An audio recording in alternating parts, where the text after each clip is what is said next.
I got back to my computer just in time for that hype video to finish.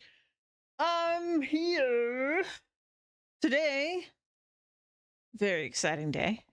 Starting early. I'm sure people will roll in because it's earlier than normal.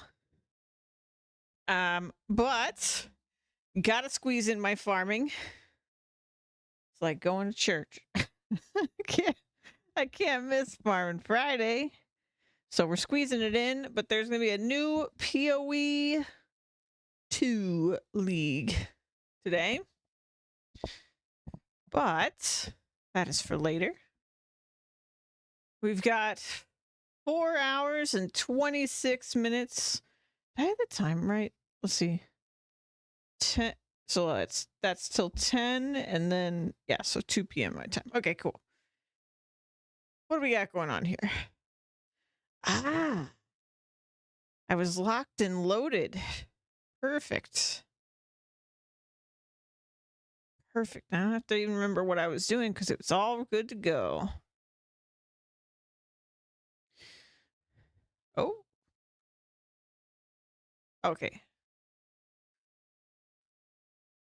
It's so realistic that I wasn't even sure I harvested it. Because it's leaving behind this. Oh, that's so cool. Hold on. I didn't turn the sound on. My bad. Sound, and I forgot the music. I was too excited. There we go.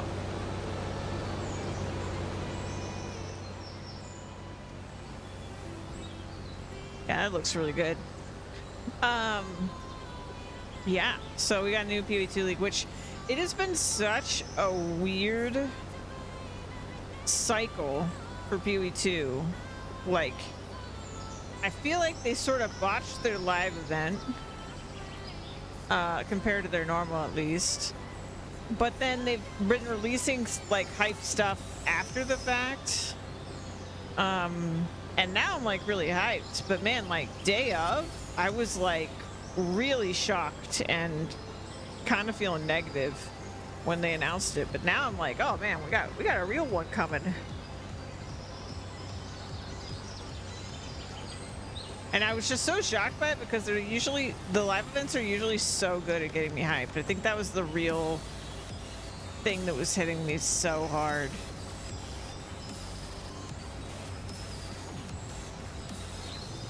But I'm excited now.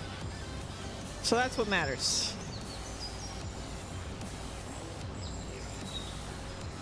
I have no idea what I'm gonna do build-wise. I'm just gonna see when we get in there, figure it out. Boot up a druid, see what draws me in.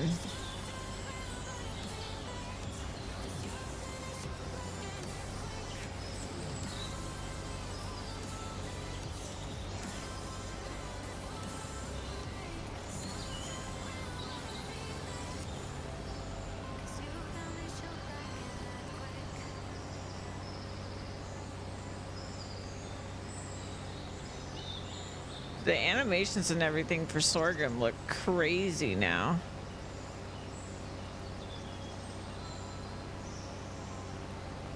I wish I could just like pull up a side-by-side of like Farming Sim 15 or something and like this. It looks so good now. It's honestly like hard to appreciate it after a while because you just get used to how it looks now.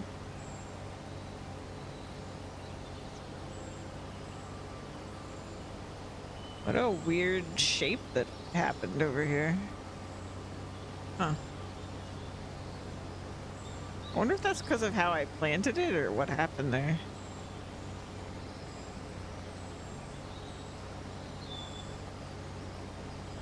Or if it's something to do with the field itself, maybe? Not sure.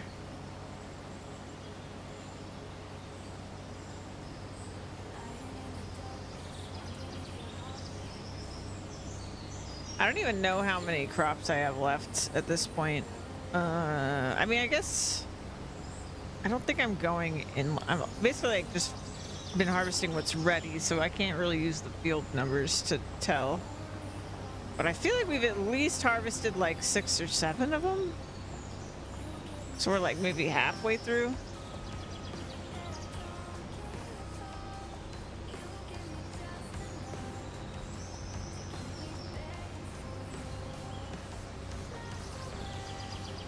I think money-wise, I'm going to be like way better off than what I calculated forever ago. Because I feel like I added in like the cost of the potato harvester and stuff like that, and then we don't actually need it. So it's like last Friday, I realized one of the machines we got like can do potatoes. Seems like almost $700,000, I think. Just that alone. We'll see though. I guess I still have to buy like the sugarcane one and cotton. Those are the big ones that come to mind.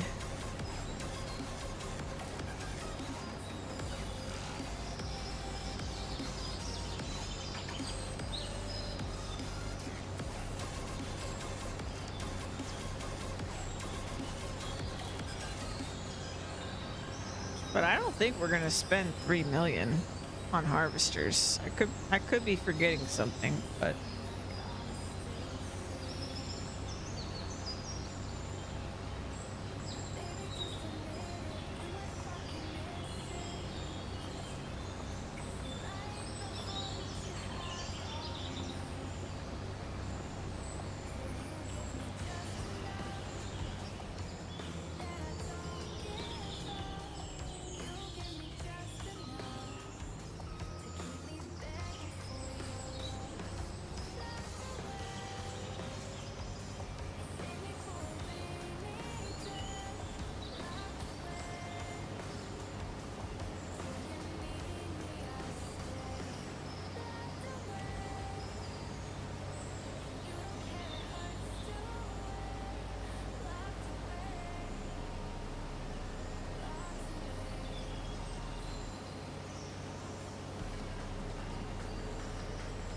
I'm kind of glad that it's taking me a little longer than I thought it would to get this done, because I don't think I'm like mentally prepared for the making my own map thing. And there's so much going on like game wise right now. Like if I was starting that today when we had PoE2, I think that would just be too much going on. Even if I finished today, it's better than if I had been starting the map thing today.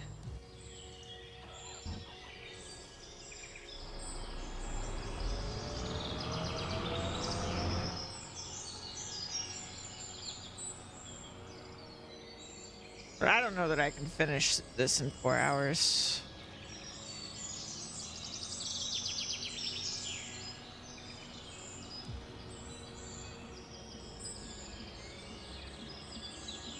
I think like cotton and sugarcane and stuff are gonna take a really long time to harvest. I don't even know how big the fields for those are.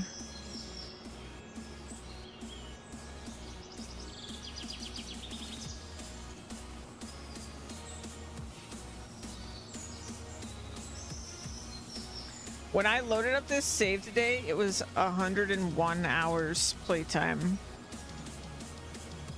Freaking crazy.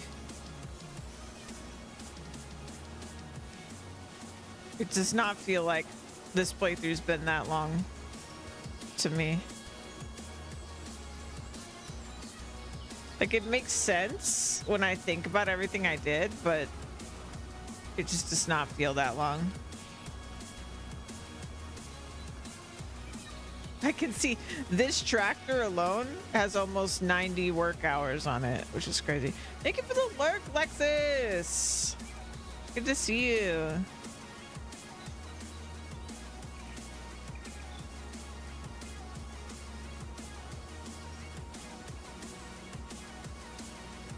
Yeah, we'll see what happens.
Boom. Easy.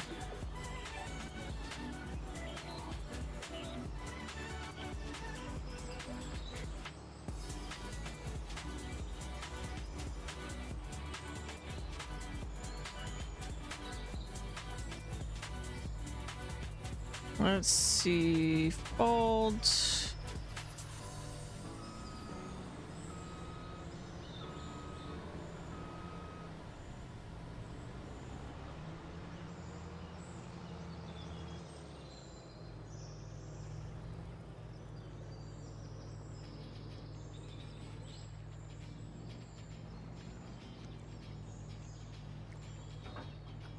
Oops.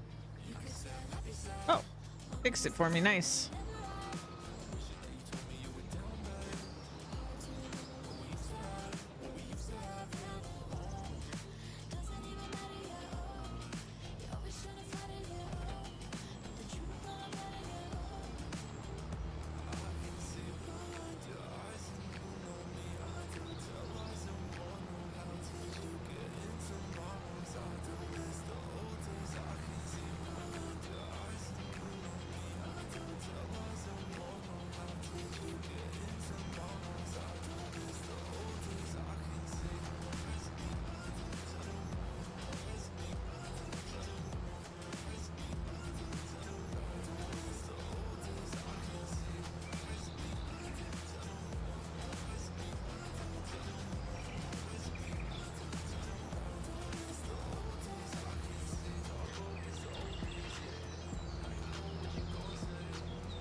Alrighty, where can I sell dish? Sorghum. Les rochettes. Alright, perfect.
I just realized that since it's August 1st, it's been exactly a year in this playthrough.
Almost 11k for our sorghum.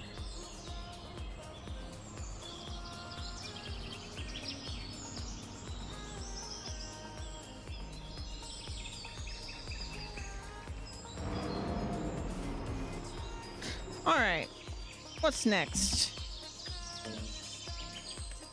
So these are still growing. Harvested, growing, harvested, growing, harvested, growing. Okay, red beet.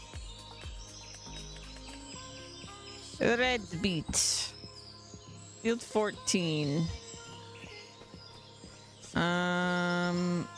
What harvests red beet?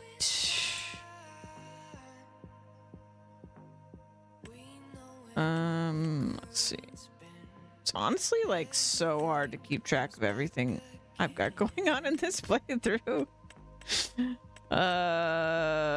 Okay. Harvesting. I want to say I have like this.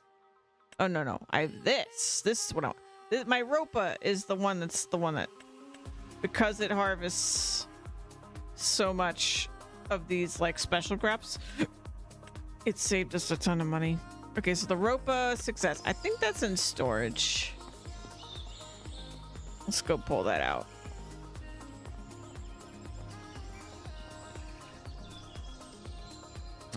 Storage. Spawn. Does this have a... Uh-oh.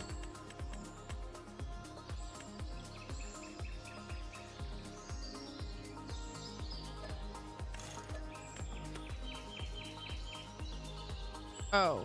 Wait, what?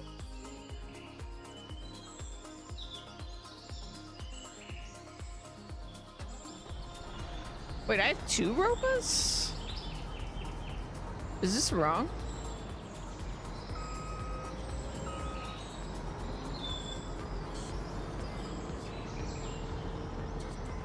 Oh man, I might be able to not get this because of where it spawned it.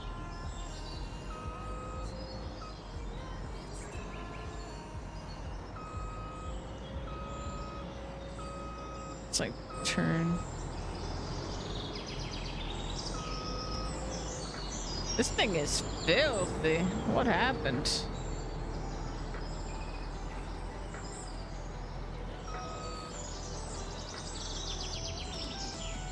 Wait, what is this vehicle?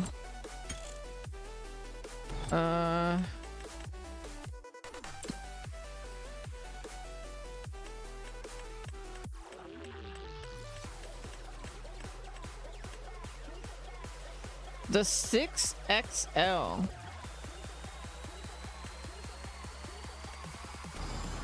Then what's the other one?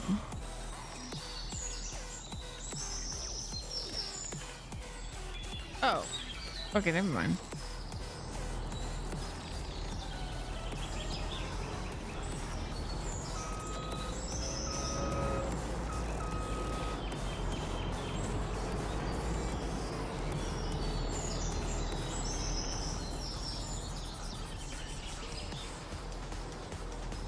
Why is this not the connector?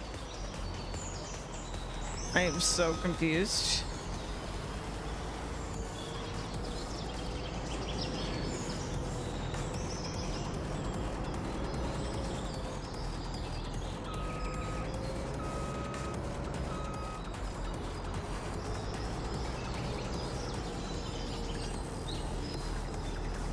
Oh, it wasn't.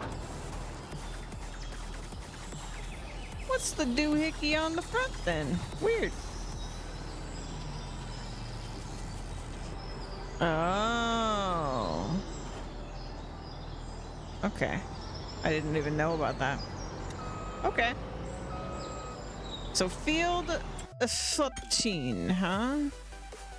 Where's field 14? Ah, the little... This used to be like the potato field. Okay.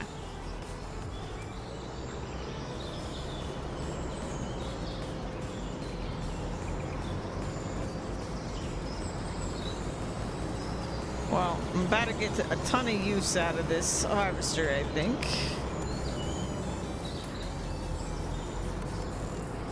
Because I think the next couple fields we'll be using this guy. Alright, we gotta go through the woods.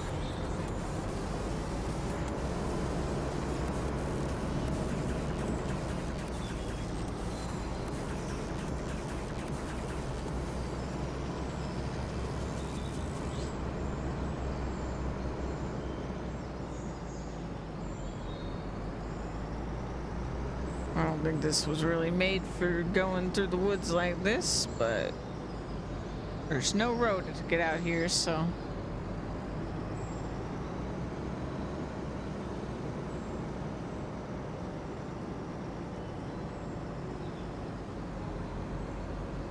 Alright, what do red beets look like when they're...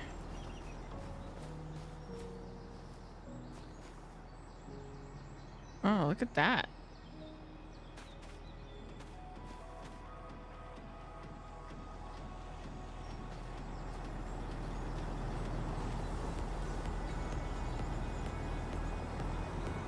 Alrighty.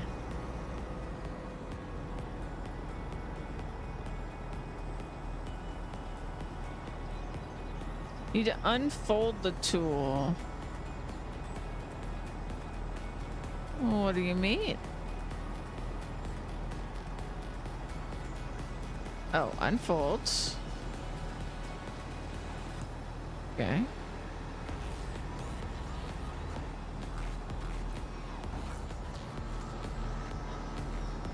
Turn on. Oh, it's still unfolding. Oh my goodness. There we go.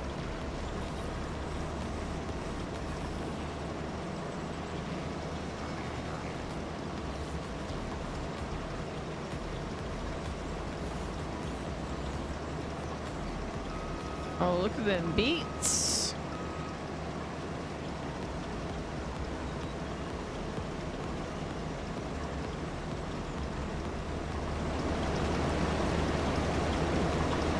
Look at that.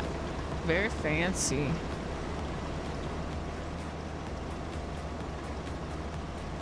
My first beet harvest. Let's go. I wonder what productions you can do with beets. Maybe like canned something.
pretty dense crop.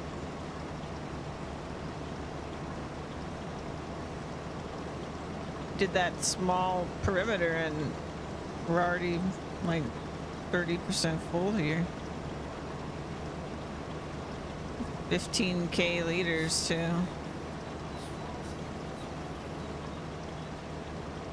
Certainly denser than that sorghum.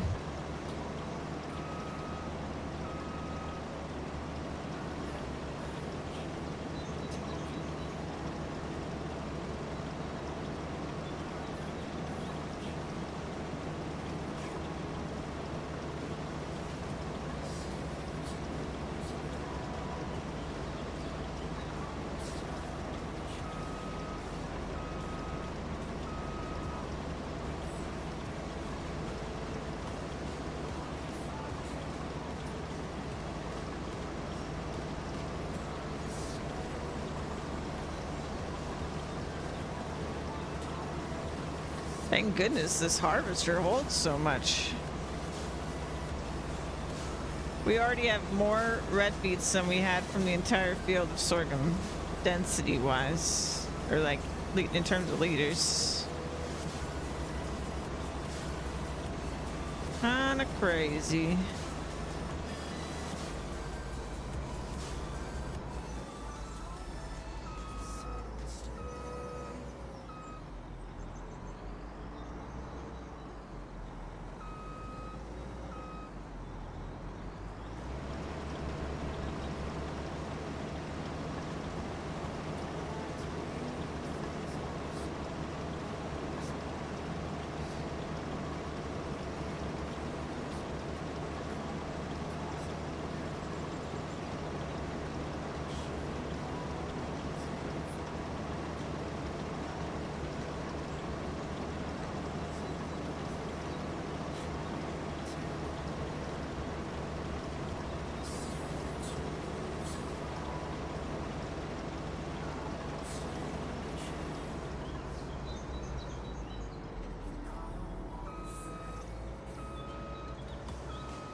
There's a lot of beets. I'm glad this field's pretty small.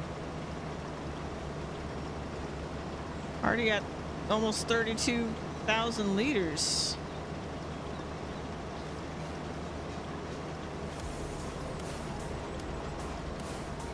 My goodness.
That is a lot of beats.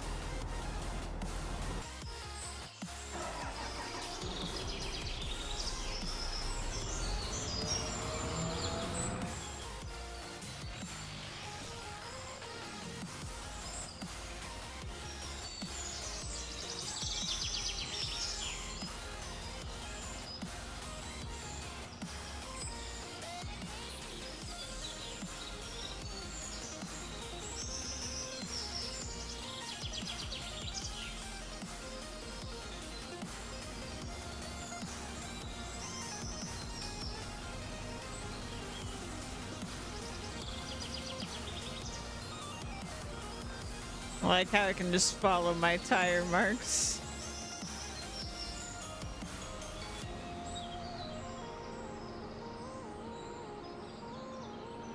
Trying to find my tracks here.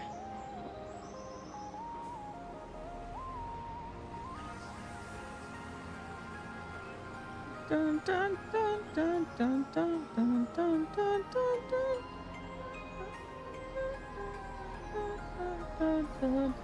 dun. All right.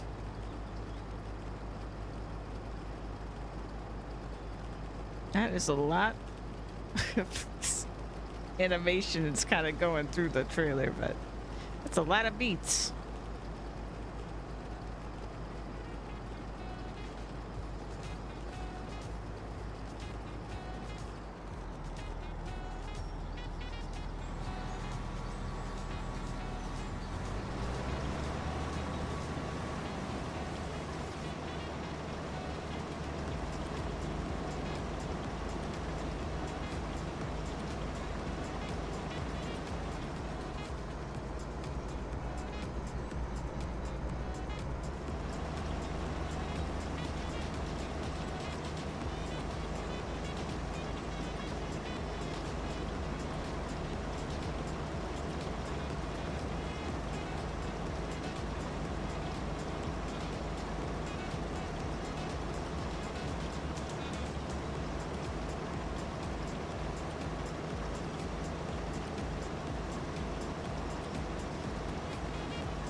Man, yesterday I felt so bad. I was really nervous I was gonna be deathly ill today. I'm so glad I'm not.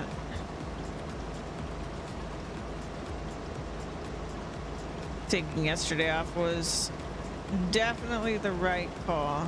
I got a bunch of extra sleep, and I think I dodged it.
Yeah, for a tiny field, this had so much. I think I lucked out that I put red beets on such a tiny field.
Yeah, wow, this is like 70K total beats or something. This is kind of nuts.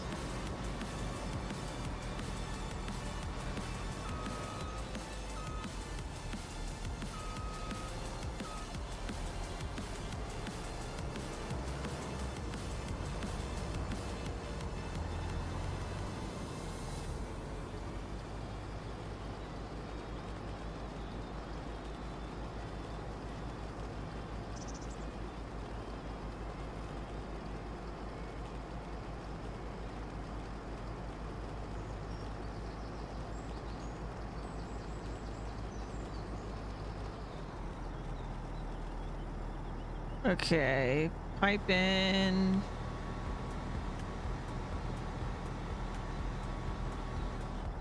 Cold harvester. Okay, so what's the next crop? Carrots? I don't think that this harvests carrots, right? Vehicles.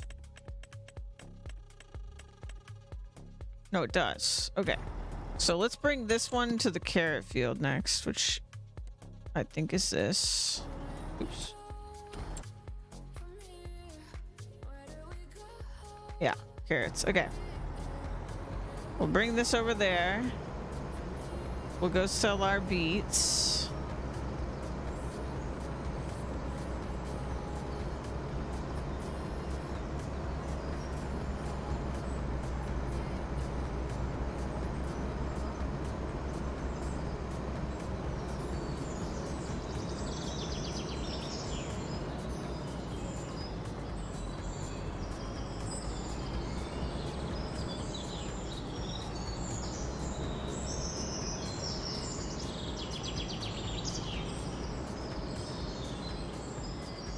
Alright, turn that off. Where does the beets sell the best? I keep skipping over it somehow. Yield track. Oh, it's because it's this. Okay. Beets. McCod's house, but it's only $1 better than Les Rochettes. Is McCod's the one up here? No. This one, right? Okay, I'll go down there. That's fine. I'll go to the best price. That's not too far. I did not want to go up to Richards or whatever his name is. Robert, Richard, something.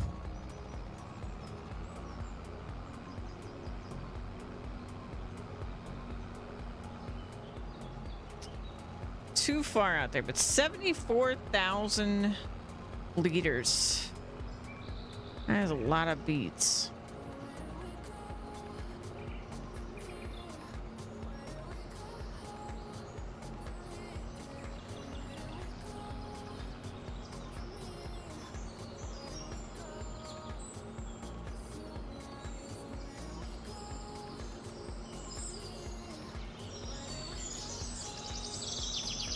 I'm gonna uninstall some mods after we finish this playthrough.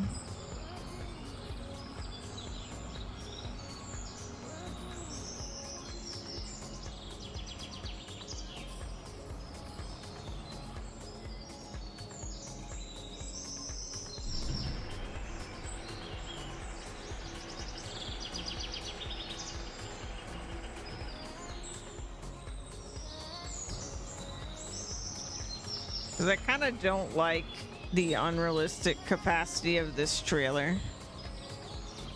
I like the look of the trailer. I just don't like the unrealistic capacity. There's some other stuff I got in this playthrough that I think I'm just like don't want to be a part of the next one as well.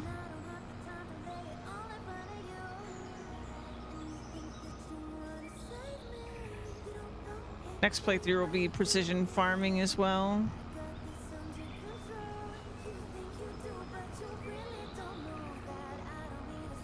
Which I guess means I'll have to figure out how to support precision farming in the map that I make, because I see all the time in mod maps it'll say like specifically supports precision farming, so I think I have to actually do something.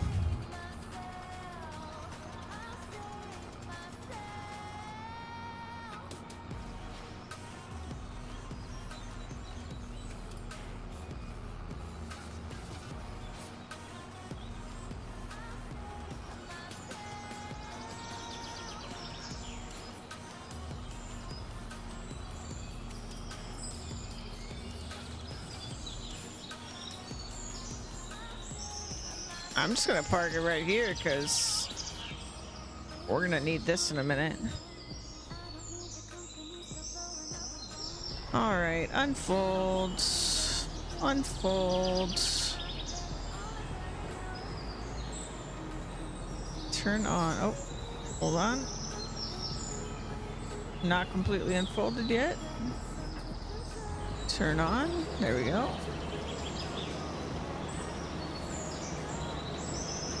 Carrots. Also not too big of a field, so if these are equally as dense, we should be okay. Look at them carrots. That looks pretty good. That's a pretty good looking texture.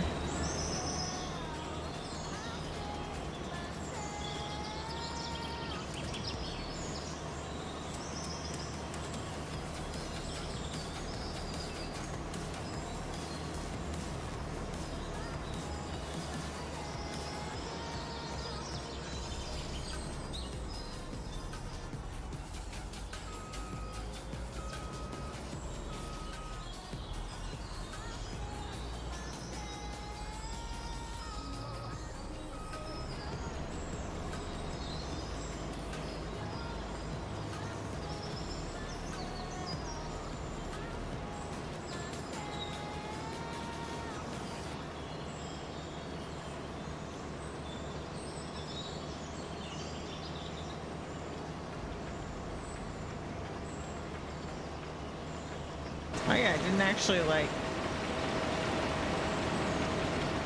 Honestly, carrots don't look like much when they're fully grown, huh? Not from the surface, at least. Just like little bushes.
I've already been playing for an hour. It doesn't feel like it. I mean, I guess we harvested. This is my third field of the day, so.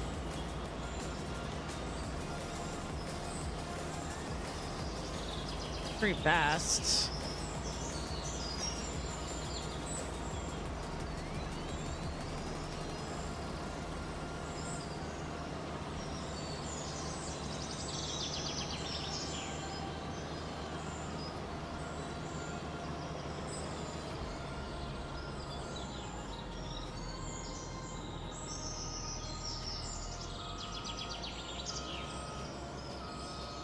It's pretty dense too. We're already at 20k liters.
Hey, Vinny!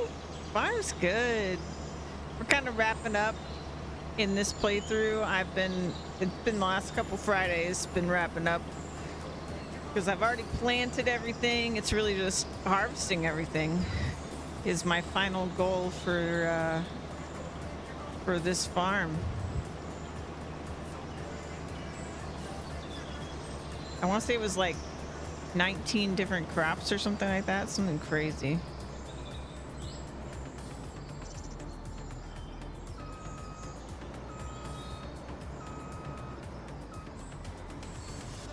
And PoE 2 today. You gonna play the new league, Minnie?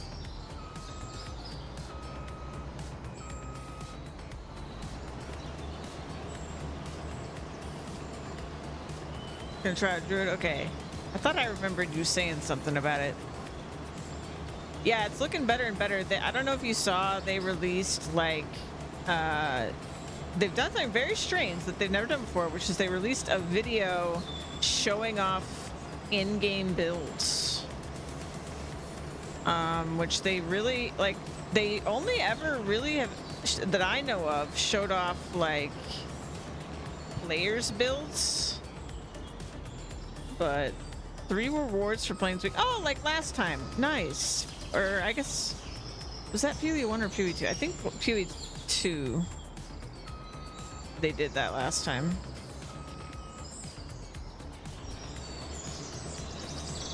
I will have to get those.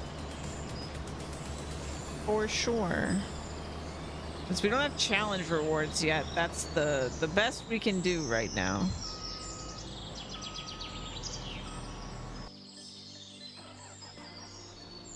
Yeah, these are really dense, just like the beets.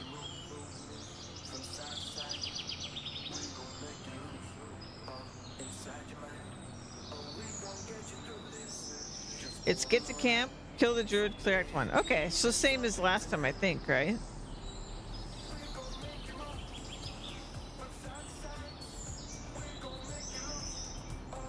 Hello?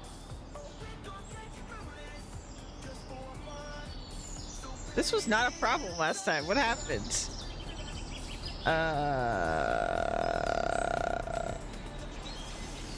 There we go. I don't know how that got adjusted. I remember the druid was the boss last time, but yeah, I think it was. So pretty easy to get then.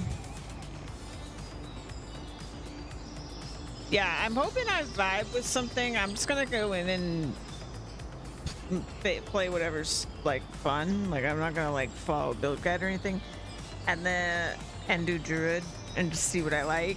And I'm hoping I have a lot of fun and I just take one character all the way through, get to end game. Last week I didn't do any end game stuff because I was playing hardcore, so I just didn't make it that far.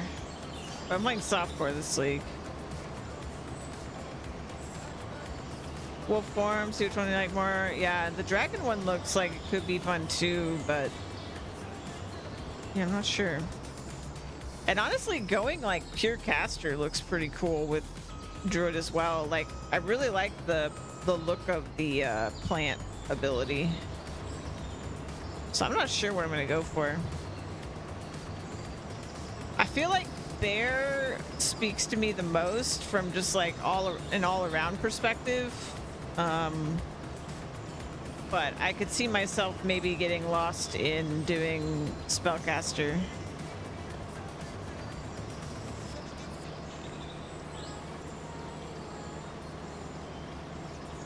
Having a pack of wolves and stuff seems pretty cool though. Ziggy had a video and like the predator's mark that you get from Pounce, and Pounce itself seems like crazy. Like Pounce seems like one of the best moves getting added because it's finally another movement skill. And he was saying that it lets you like jump over obstacles and stuff, so I think that might be one thing that like everybody wants, because movement skills are rare in PoE2.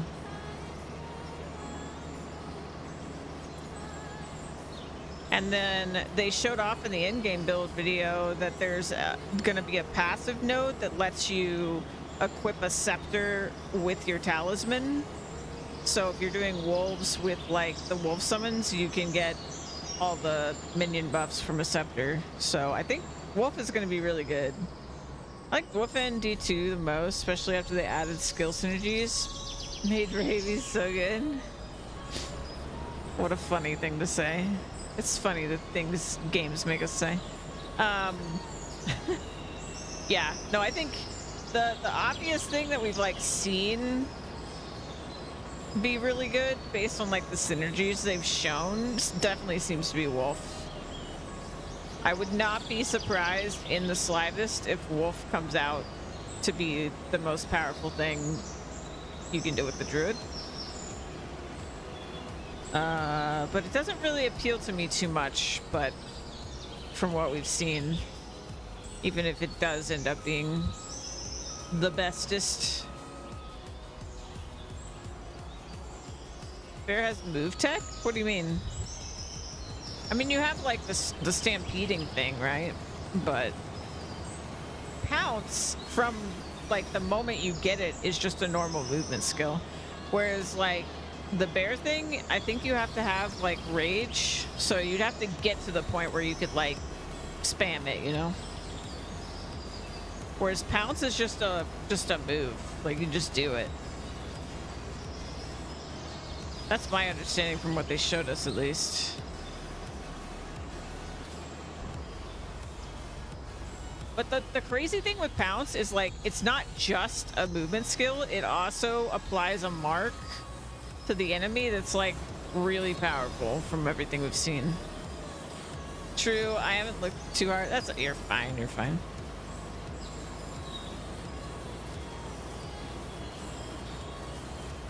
Yeah, but if you're interested in wolf, I think you're probably gonna be happy power-wise from everything we've seen. I feel like wyvern and bear are the riskier ones, where like they could be fun, but they might not be because of like weird requirements set. Like both of their fun looking abilities are locked behind rage. So the dragon move they showed off that was like you fly into the air and you burn down fire, that's locked behind rage. And then the stampede move from the bear is also locked behind rage. So you have to have like generation of things to continuously do them, whereas Wolf has a lot of stuff just like out the gate.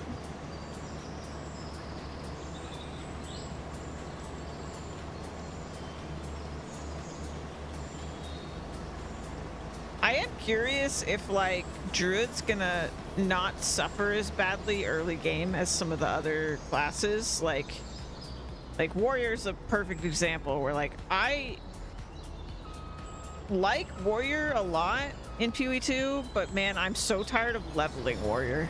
Like leveling Warrior, like getting to level 30 with Warrior is just so boring. Like after like the first couple times, I'm just like, I don't really have other options in ways to level this as a warrior. Like I could give myself a bow or something, but like if I'm using a mace, like I feel like I've leveled it in all 2 ways that you could level it to level 30. So Rampage generates rage when it roars to start and then consumes it to move forward. Okay.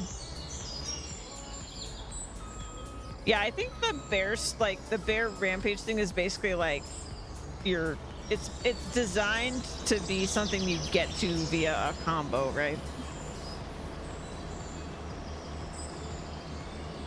I'll have to see how that feels. I mean, they're still really trying to like push multi-button gameplay, and it just seems like it's never the easiest solution, at least not yet for PoE2. Like it's still pretty much PoE1 in terms of how many buttons you press at the end of the day, because realistically you're not going to do a 6-move combo to fight mobs and maps or something.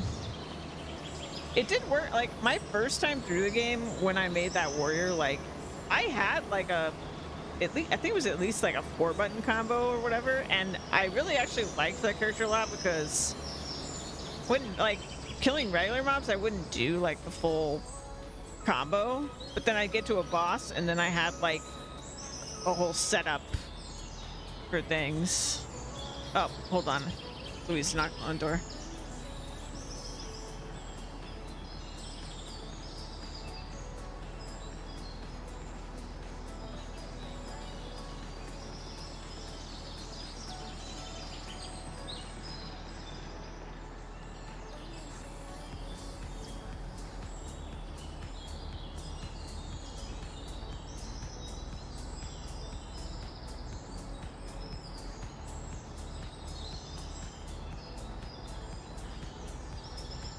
Okay, hold on. I'll be right back.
Well, I'm terrified. I was like really confused because I heard knocking. I was like, Louise should be at work. But I was sure I heard it. And then I like called out and nobody answered, but I swear I still heard it. And then I went out to check and like front door is locked. Nobody's here. So yikes. Oh, I should open my door actually. Hold on.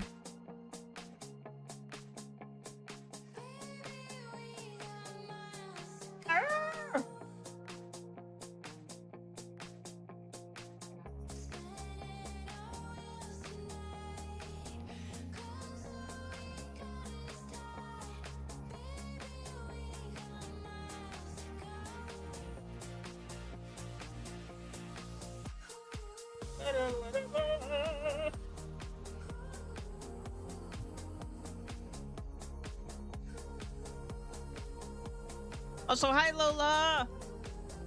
Yeah, I started early today because double feature day. Ooh. I don't know what I was hearing. Maybe... I don't know. I have no idea. Ay, ay, ay, ay, ay.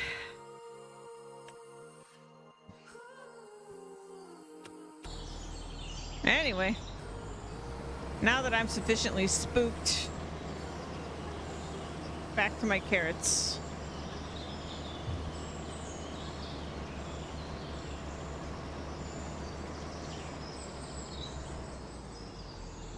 Oh, just a little over. And we got a lot of carrots going on here. Gonna be over 80,000.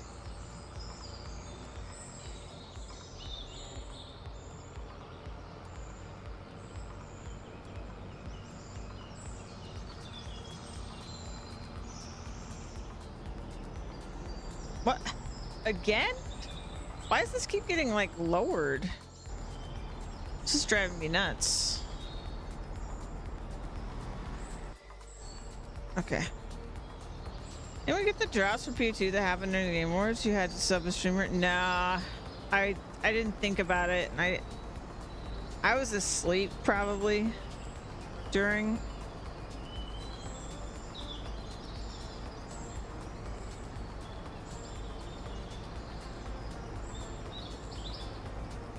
I heard there was like a bear MTX, which I'm pretty sad about.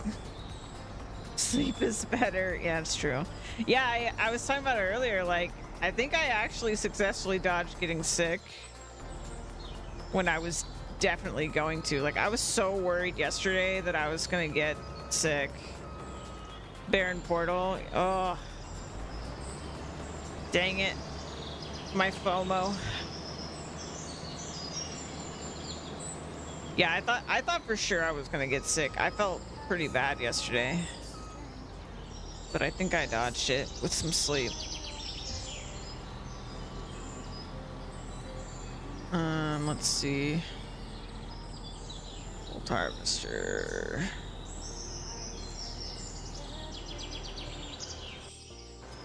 Okay, where are we selling carrots? Carrots. Carrots. Ah, we can sell it right up here. Perfect.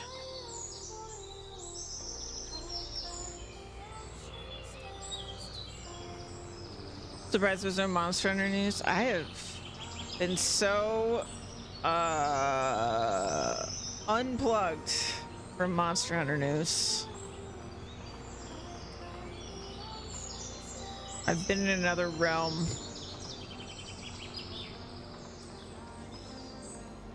Honestly, I figure if something actually exciting happened with Monster Hunter, I would hear about it without me even being plugged in, to be honest, which is great.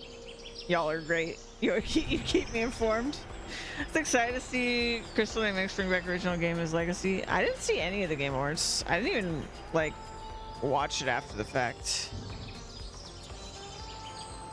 All right, let me put this here. GOG comes out in 4 days. Oh, GOG Mazios? Yeah, okay. I thought he was already in the game, honestly.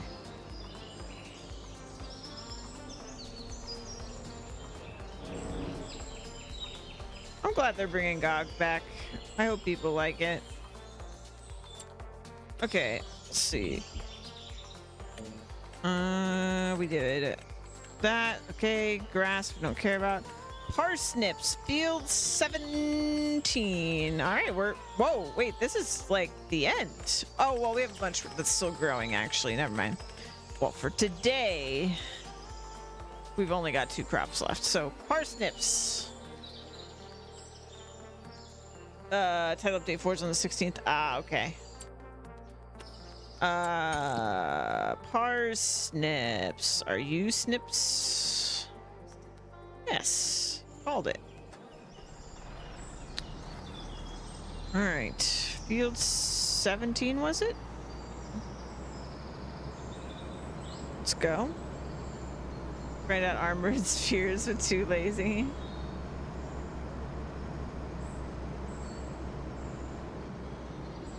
So what crops do you miss? We did sorghum, we did red beets, and that one we just finished was carrots. Now we're moving on to parsnips. Gotten a lot done in a pretty short amount of time, honestly. I'm pretty happy about it.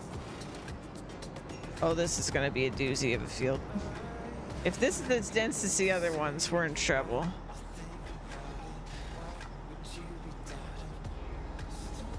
Okay.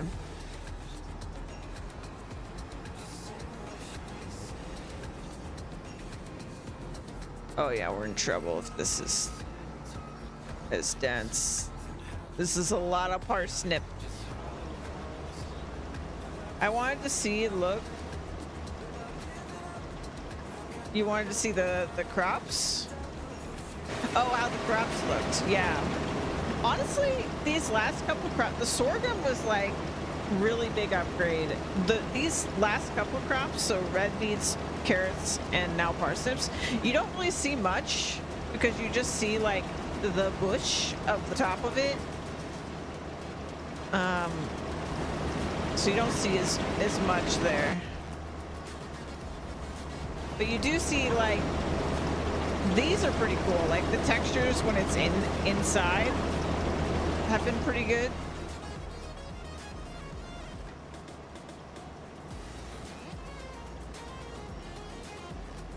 Pretty fun to see.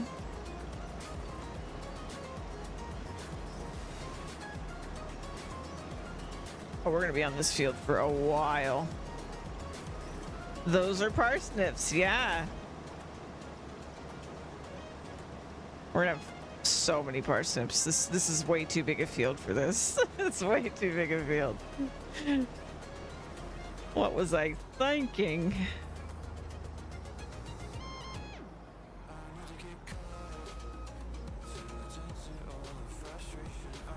I just didn't know what I was getting myself into, really.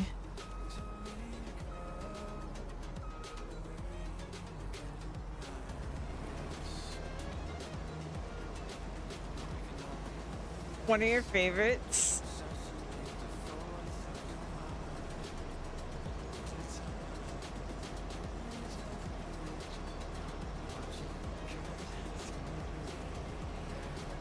Yeah, I'm excited for next playthrough too because we'll be doing productions. We'll get to see like we'll like harvest stuff, but then we won't just instead of immediately selling it, like it'll go into a process and we get to like turn it into stuff that we sell, which will be really fun. Super pumped for that.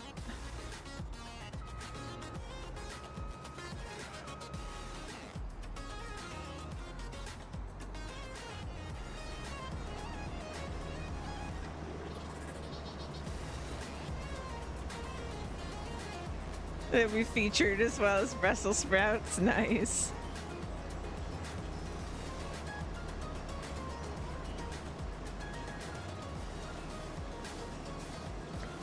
Is there a farming game like this, but more realistic in how much things cost? This is the most realistic farming sim game that I know of. There are not very many realistic farming simulator games.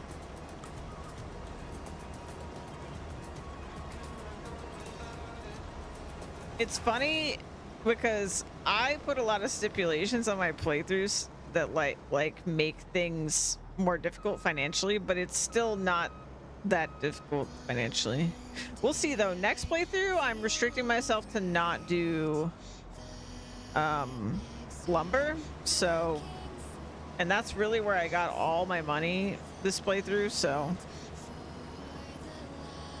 like in terms of profit on crops, we're going negative on like all of my actual farming. Like all my crop stuff we're going negative to do it. The cost of the machinery, everything else, like not even, we would have to play this playthrough for years to turn a profit on crops. Like multiple years.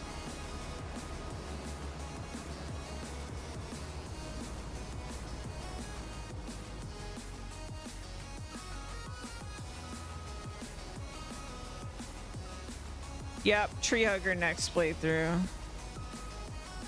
We will have a greenhouse that we get like our wood from. Like we'll basically like, grow saplings in order to get the wood from them. But I won't actually like cut down trees.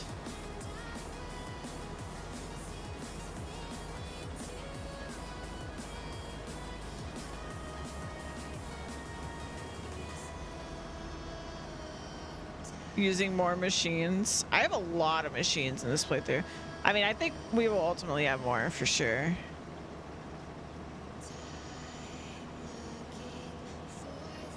Because next playthrough we're gonna have like multiple tractors and stuff.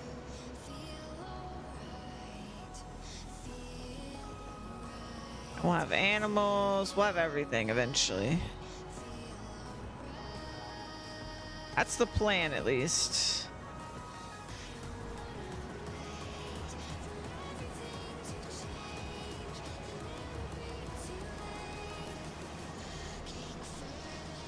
And I've also been contemplating doing, I want to get like real-time sync set up, and then it will be a real-time sync playthrough. So if I'm not playing, time is still passing in my farming sim world, basically. But since I farm every Friday, it should be fine.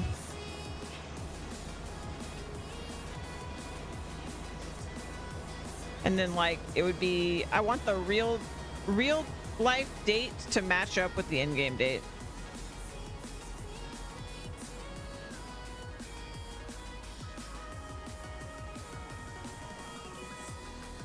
But I don't know if there's actually a mod out there that lets me do that, but I hope so. I know there's real time sync where like it syncs the hour and stuff, like the hour and minute and all that, but I'm not sure there's one that syncs like the actual date.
Sync to the atomic clock.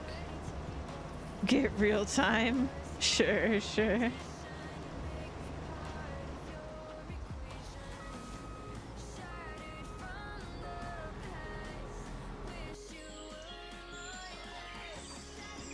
I just think it'd be real fun, and like with fishing, I feel like the best thing for me about fishing in Farming Sim is just that no matter the time of year, no matter what you're waiting on to be like fully grown or produced or anything like that, you have something you could go do because you could just go fish. So like if we did real-time sync, like I'm sure there would be times where I don't really have any field work to go do or anything like that, but we just go fishing. Easy peasy.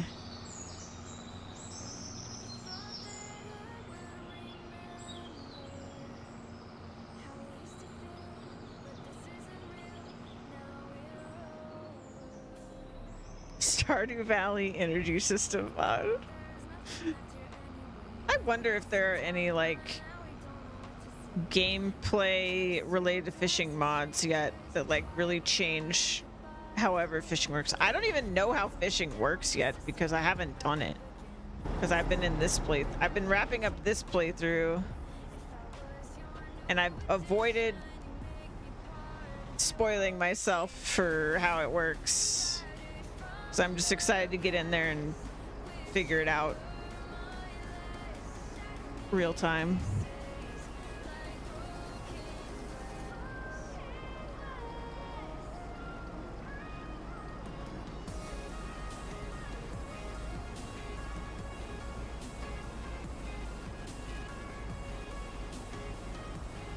But the plan is next playthrough, I'm going to start with $0, a fishing rod, and probably land. Because if I make the map I want to make, I'm pretty sure I'm going to make it so that you own the whole island. Oh, it's not lowered. Because we're going to make an island map, and then you're just, when you arrive, you own all the property, is my plan for it. You own all the property, but you don't have any money, and you have like a fishing rod, or like you get to choose your starting equipment. It'll be either a fishing rod or an axe, or like a shovel. Something like that.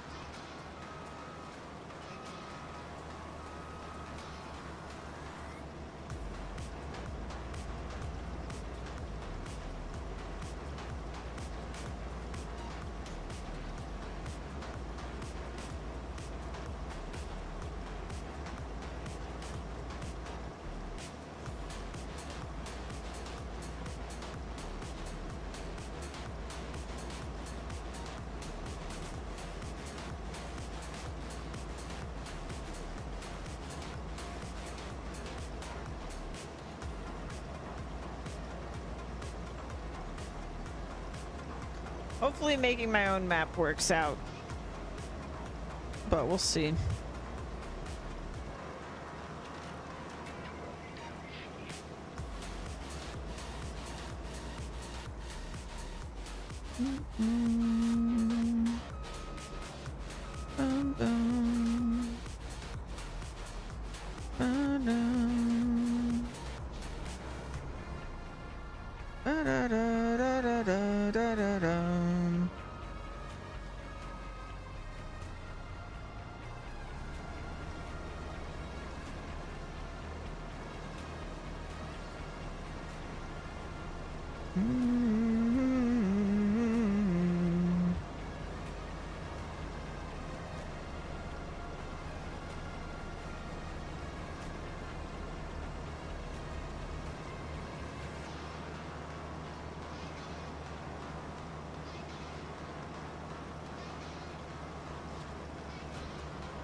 It's gonna be a lot of parsnips.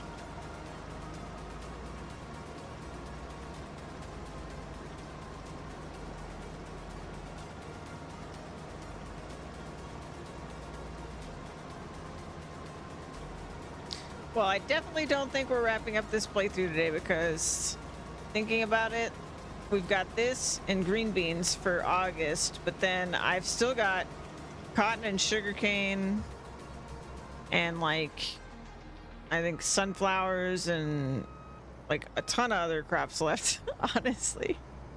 So I think we're not gonna finish in time today since we've got PoE coming up.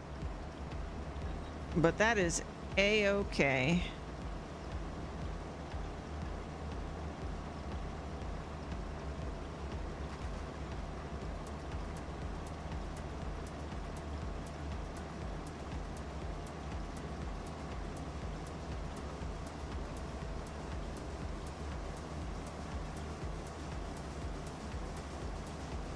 And depending on how today goes with PoE 2, we're going to be pulled away from Etrian 3 for a while for Path of Exile 2. I actually think it's going to be better than I was feeling on the live event day. Like live event day, I was thinking I was not even going to play this league. I was pretty down in the dumps about it. But now I'm like, it might be a really good league. We'll see. I think it will probably be a good league, actually, to be even more positive about it. So I'm guessing we've got at least a week of PoE 2 coming up here before I get back to Etrian 3. And then I think Etrian 3 I'm going to be playing for a while because I'm so curious what's going to happen with the endings. Like, but I think I want to see like right now I can actually envision myself streaming 3 playthroughs. I think the 2 follow-up playthroughs are going to be so fast anyway because of New Game Plus. So I just want to finish Act 4 this time. I didn't even see Act 4 last league, so I also would just love to see it. But honestly, I'm actually pretty curious about if I'm gonna love or not care about the league mechanic this time.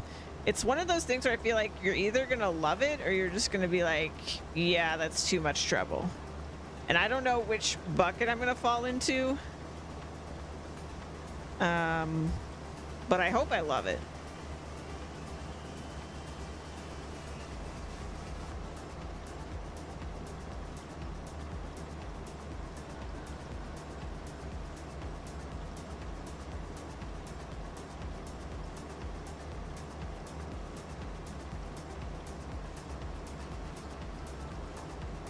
I think as long as it doesn't feel unrewarding, if you don't like make a spreadsheet about how to make the best possible layout to juice it, you know, as long as it's still like you can still feel like you're profiting and stuff like that without doing that, then I think it will be fun as a league mechanic. But if you really have to like think 10 steps ahead to make it feel rewarding, I don't think it's going to be that much fun for most people.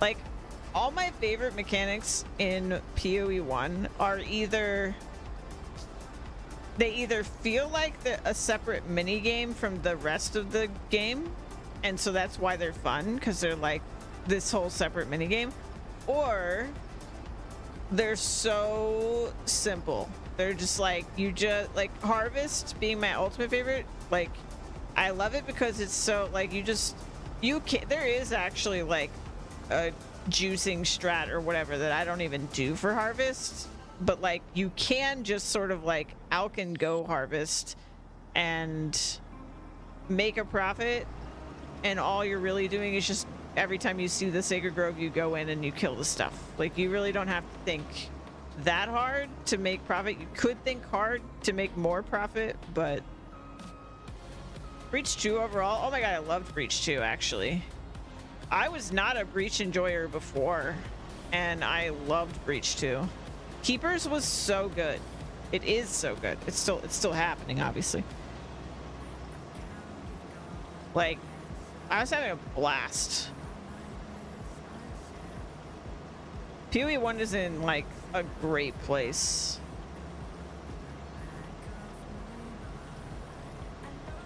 But Breach 2 was like crazy good.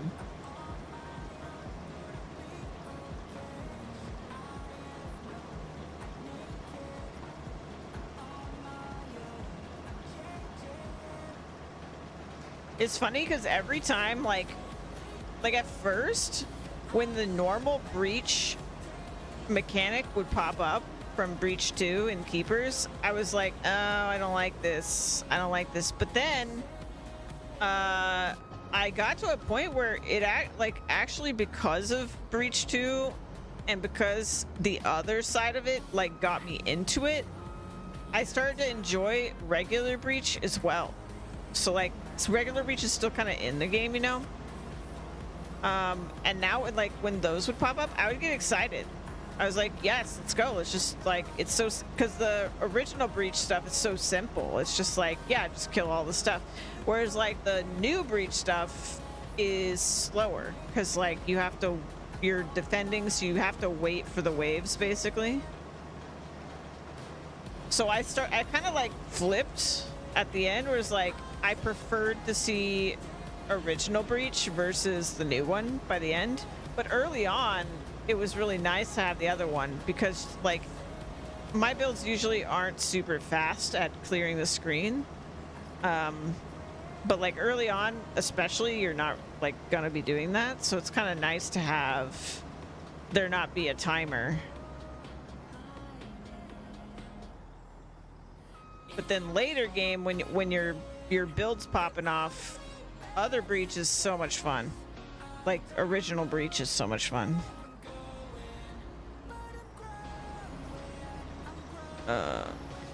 I still don't completely understand original Breach, because like sometimes it feels like it just ends and it doesn't matter how good I am at killing stuff, it just kind of ends. And I don't understand, and I don't like that. Which is the thing I like about Harvest, right? Like Harvest, you know why you failed if you fail. It's because you died, basically. Like you either kill all the stuff or you don't kill all the stuff. Multiple ways to play each mechanic. I don't know about that. I think it's fine if like the great thing about PoE 1 in particular, and I'm sure PoE 2 will like get here, is like because of trade, you don't have to like every mechanic. Like every mechanic can be for someone different.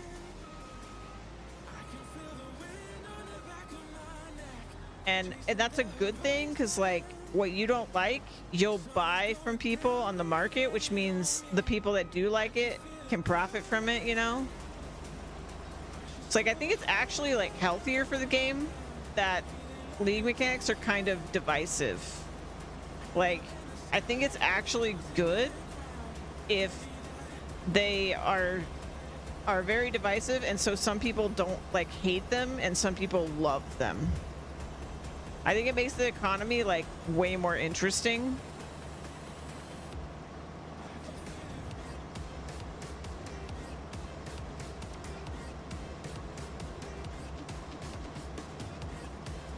So I would actually love to see, like, I really want Tota to come back. I'm sure Tota will come back to PoE 1 whenever they add it to PoE 2.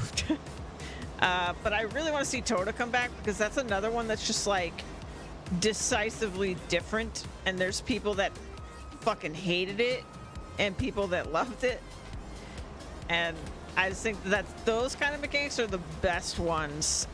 But they're also rough because, you know, when they add them originally, I'm sure it's really tough on them because, you know, some people will be really mad when that league comes out because they're like, I hate this league, right?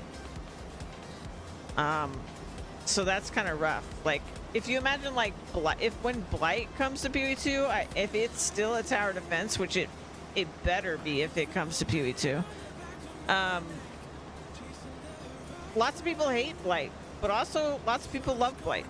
But if that was the main league, I could see a lot of people like raging, and like that's kind of hard for the devs, right? Like they don't want to release the thing that is divisive, even though I think in the long run, those things being in the game is better for the game. But the actual leak they come out is kind of the problem, because that's when it's like, oh god, I haven't saved all day.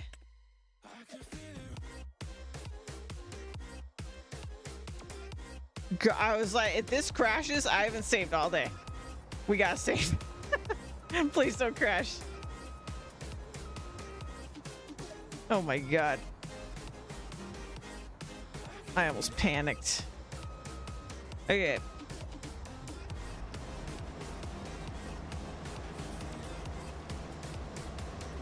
Woo.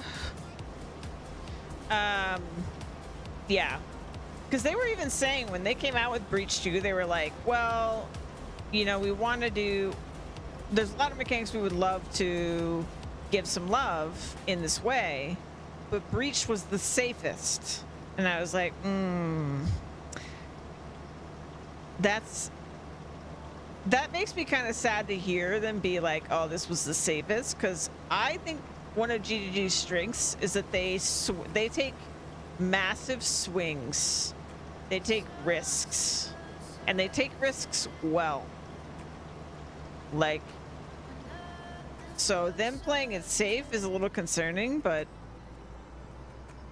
at some point I guess they have to. But I love when they take big swings. I'm stuck in this tree and I'm never getting out.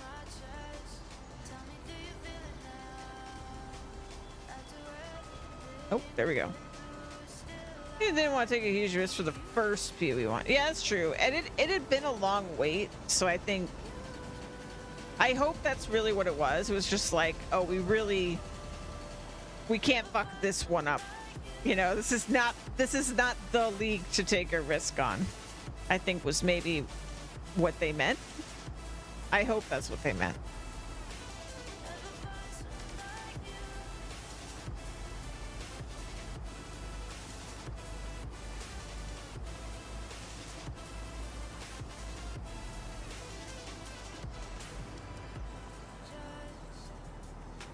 Oh, and also, for anyone who maybe didn't see, they announced, like, yesterday during the Game Awards, like, not at the Game Awards, but they just, like, shadow dropped of the announcement when the Game Awards was going on, for a third Ascendancy getting added to Sorceress in this league today. So Sorceress getting some love. People were really excited about it too, because it's like a summoner Ascendancy basically. But like, I gotta make a druid. So I don't think I'm gonna be trying it anytime soon. I gotta make a druid, but it does look really cool.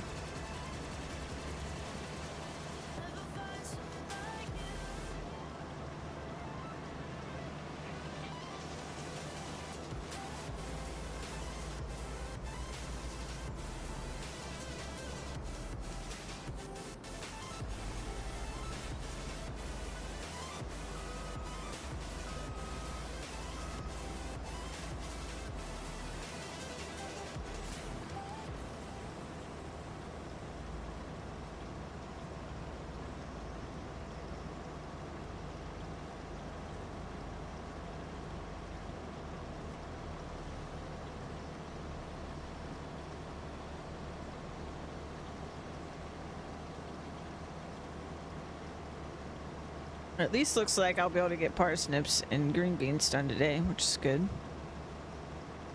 That will mean we did sorghum, red beets, carrots, parsnips, green beans. So it'll be 5 crops today if I can get green beans done.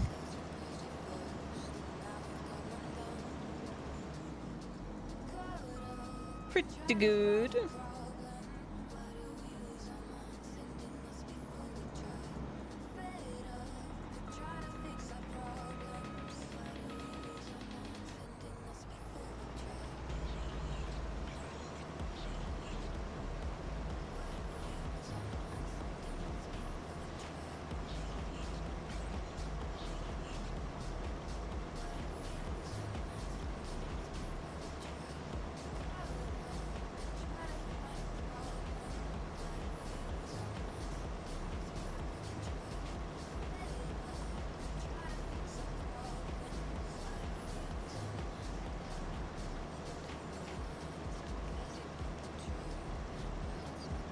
But yeah, I feel like I'm gonna probably gravitate towards bear form and or the plant stuff. I am kind of curious because it does seem like they've put in a lot of work to make changing between forms viable. So I am kind of curious if I could just like use Pounce. So like transform into a wolf just for movement sake, and maybe even for the mark, and then do bear form like most of the time.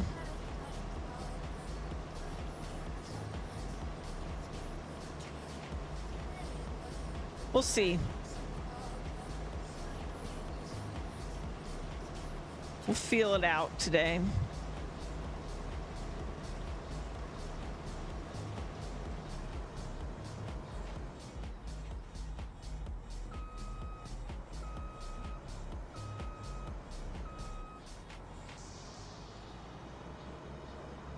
I'm just excited too that like that in-game build video that they posted, which maybe we'll watch it in a little while, depending on where we're at. But the in-game video they released, they also showed off that there's a node on the tree now to passively generate rage.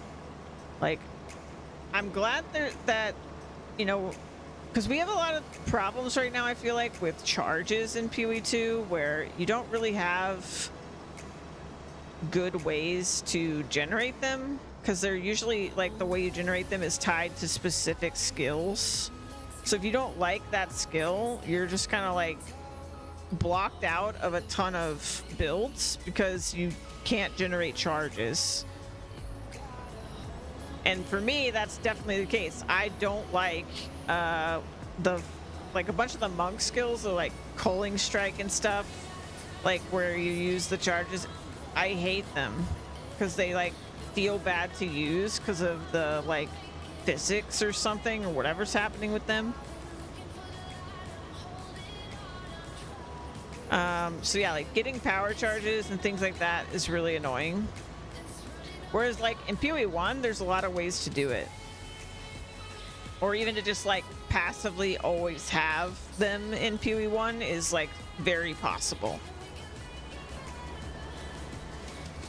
But the rage thing gives me hope that like they got the message that people don't really like that, and they're trying with rage to like do something different.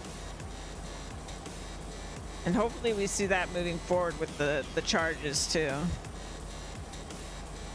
But that means that like you don't have to use some specific skill to generate rage if you want to use something rage based.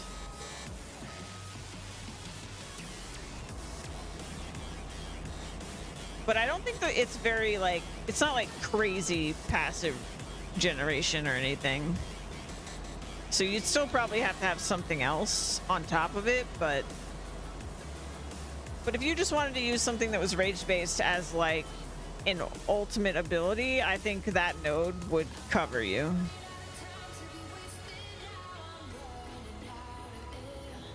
Though I can't remember if like Rage probably expires, huh?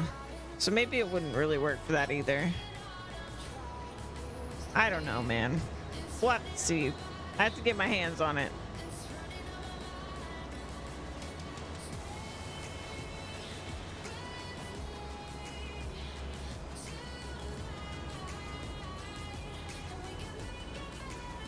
And that's parsnips.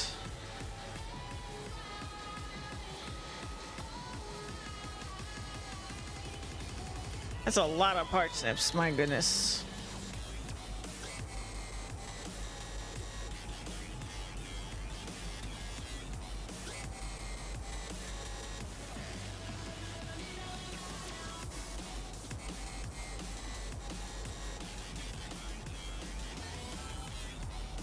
All right, pipe in. Hold. There we go. All right, let's put this guy away.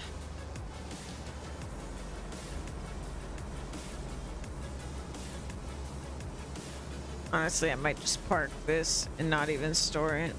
I think we need it. We'll need it for potatoes, and we'll need it for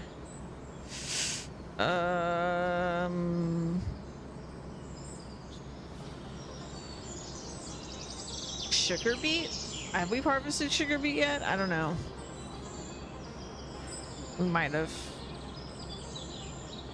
It's so hard to keep track of all this stuff, honestly.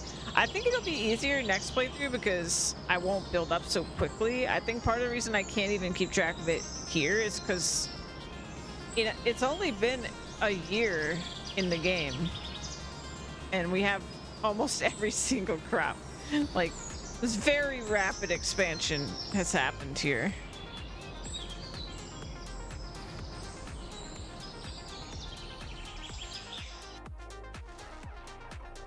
All right, where are we selling this? Parsnips. Parsnips.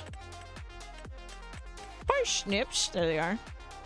I am not going to Roberts. Screw that. We're going to... It's not that big a price difference. We'll just sell it over here.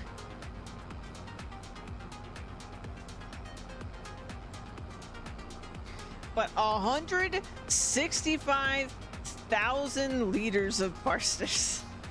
This is the most we've harvested from any of these fields in terms of liters. Absolutely crazy.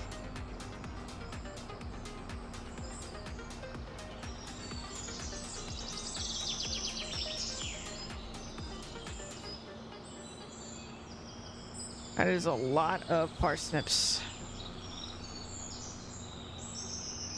Snipsh.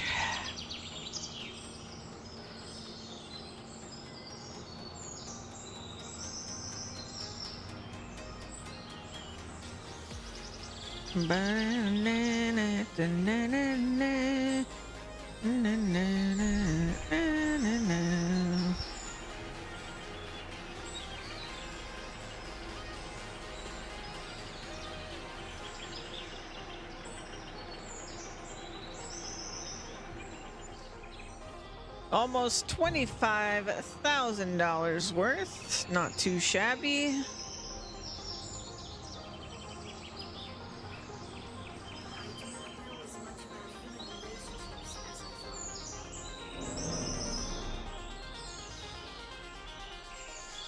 Okay.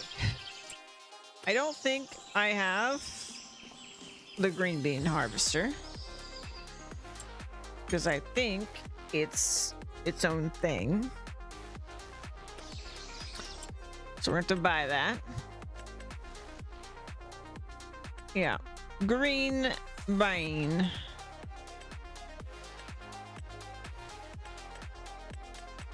Yeah, okay.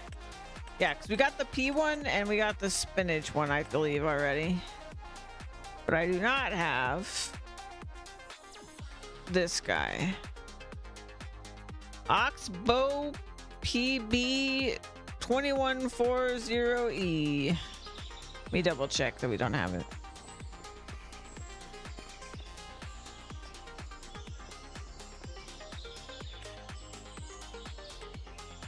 Yeah, so yeah, there's the other two. Okay.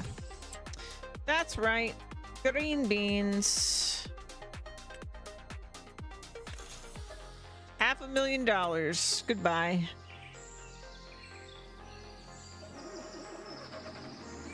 All right, where's the green beans?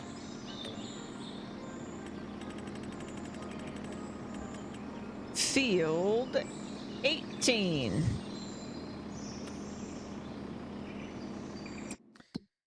Field 18. This one?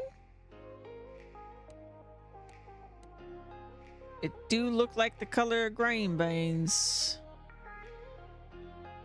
Yep, ready to harvest. Okay.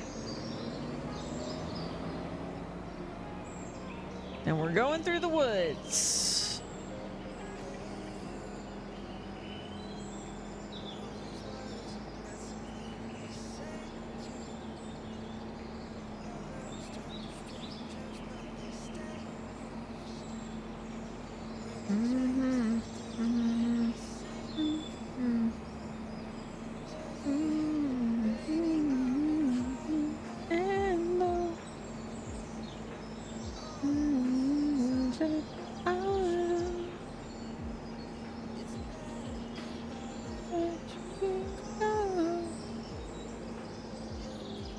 Is this fully grown?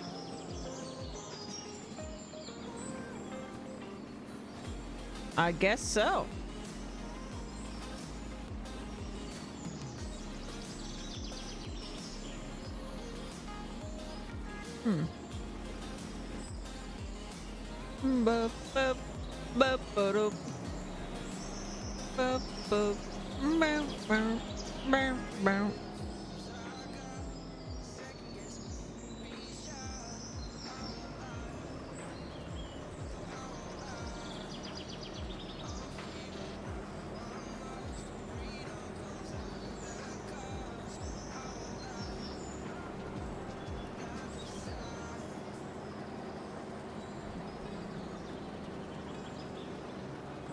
Oh, this one's gonna take a minute, huh? It's not very wide.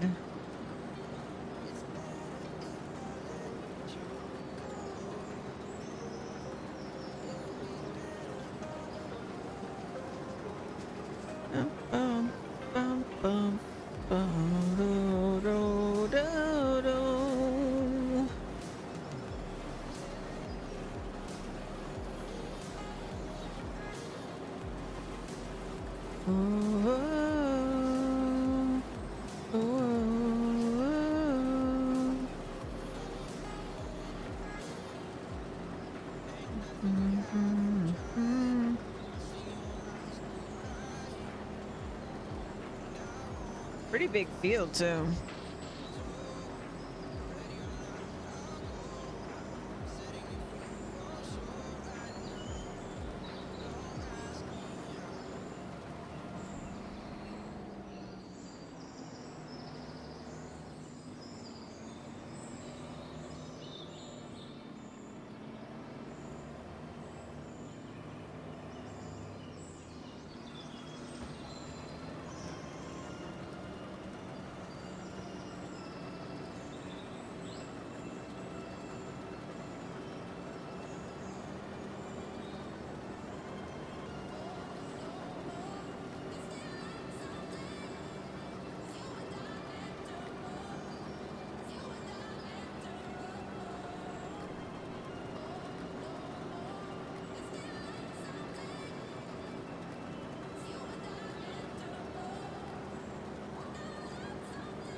Well, it's not very dense.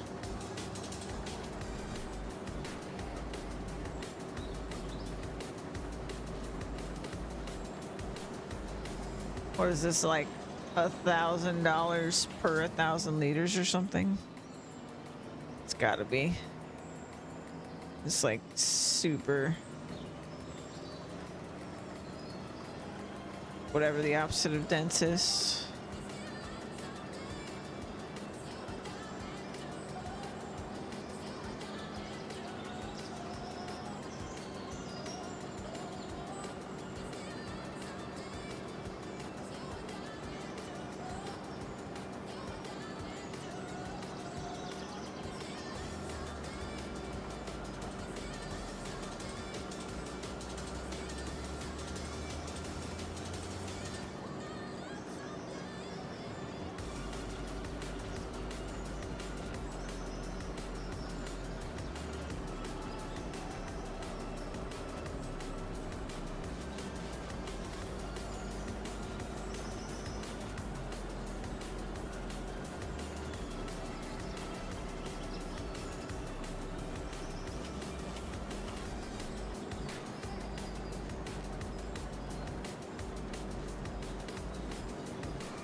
I broke into the 700s with my crafting level in Ravenfall.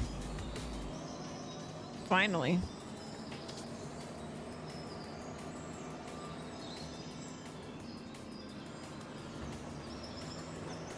It's a long journey to max out crafting.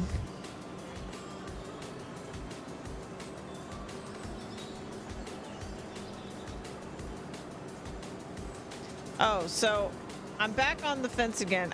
I'm leaning towards with WoW. Here's what I think I'm gonna do. It's kind of a long way off, but you know, I'm farming, so I'm yapping because I'm farming. But I want to do a WoW week where I just stream WoW every day for a week. We go hard on it. And we see how everybody feels about it after a week. But I think I'm gonna do my orc playthrough.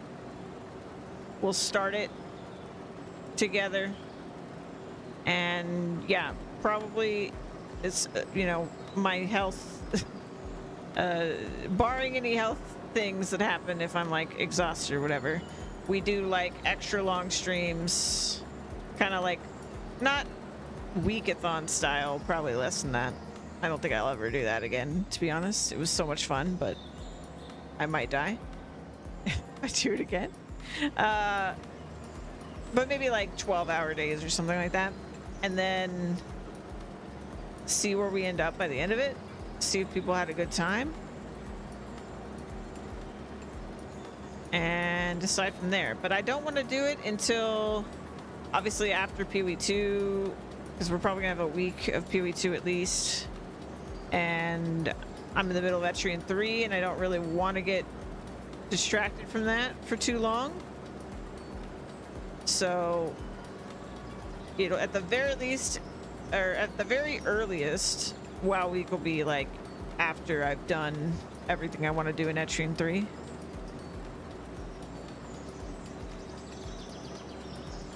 And we'll just see. We'll see how it goes. I'm playing a decent amount of WoW. I got all the core items from Legion Remix except for one, which requires me to like go do mythic raids. Which I don't know what the level of effort to go do mythic raids in Legion Remix would be. Maybe I'll decide to go do it at some point, but for now I'm not. There's only like 38 days left in Legion Remix, I think.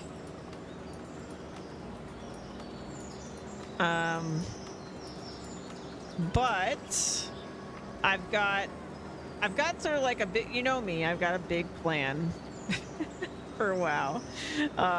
Even though I haven't been streaming it, that's just how I operate even off stream. And my plan was to have a character of every single class, and I planned it out so that half of them would be Alliance and half of them would be Horde, and they'd all be different races. And that the Alliance characters would have coverage of every single crafting profession, and so would the Horde characters.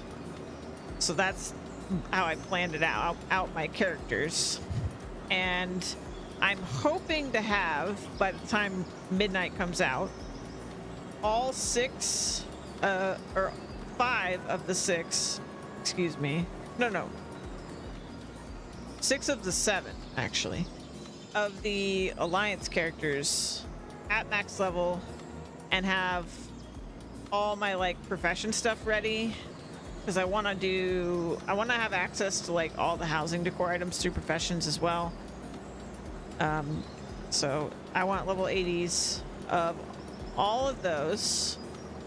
Then I want to have like stretch goal. Well, first I want to have Lore Master done on Skuggan, which I'm crazy close. I just haven't worked on it in a minute. Like all I have left is one of the classic continents, which is a lot of quests, but I've already started it. Like I'm a good chunk of the way through it, but like that's the only one left, and then I will have Lore Master, because I've done all the expansion Lore Masters. So the big meta achievement Lore Master, very close to. So I want to have that done. I want to finish doing the Blood Elf specific. I think I'm already past the point of the racial specific quests, but I'm still kind of in the Blood Elf area right now. I'm a Blood Elf, and so I want to wrap that up so I can like get a vibe for that before we start Midnight, because it's going to take place in that area, and I just want to be able to like appreciate the updates and the differences and stuff like that. So I'm going to do that, and then I want to get one Horde character to 80, and I'm thinking that'll be my orc. But the thing is, my first time through Horde, I want to go through every expansion the way I did on my first Alliance character, so it's going to take me a lot of time. But I do have months until Midnight. But that is my hope, is that I can get the Horde side of the story before Midnight comes out, but also I will have a Horde character that I can do things that only a Horde character can do on. So that'll be nice. But I'm super pumped to like see the other side of the lore, even with my terrible memory of the Alliance experience. It's already pretty much entirely left my brain. Maybe it'll come back to me in bits and pieces as I play through on Horde, but we'll see.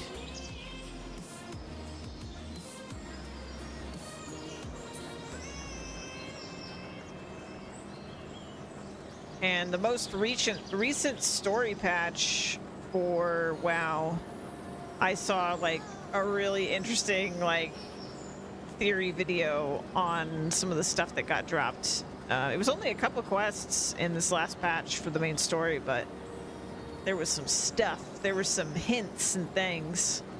So really, really cool.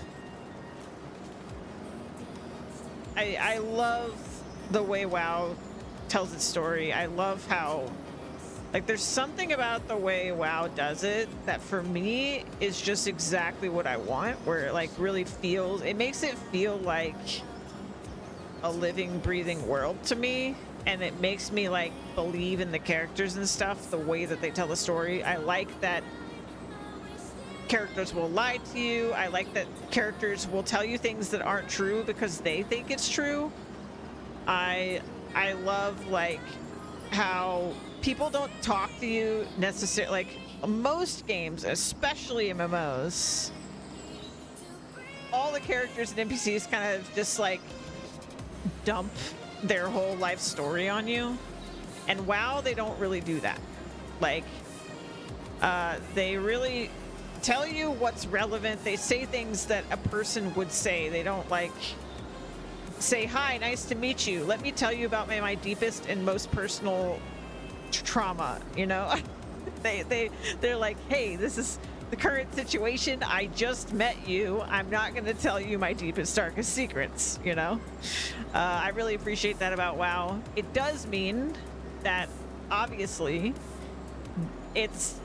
there's a lot more to like figure out and try to understand about what's going on. Like, you're not gonna know everything because it's not just like spoon-fed to you, you know. But I prefer it that way.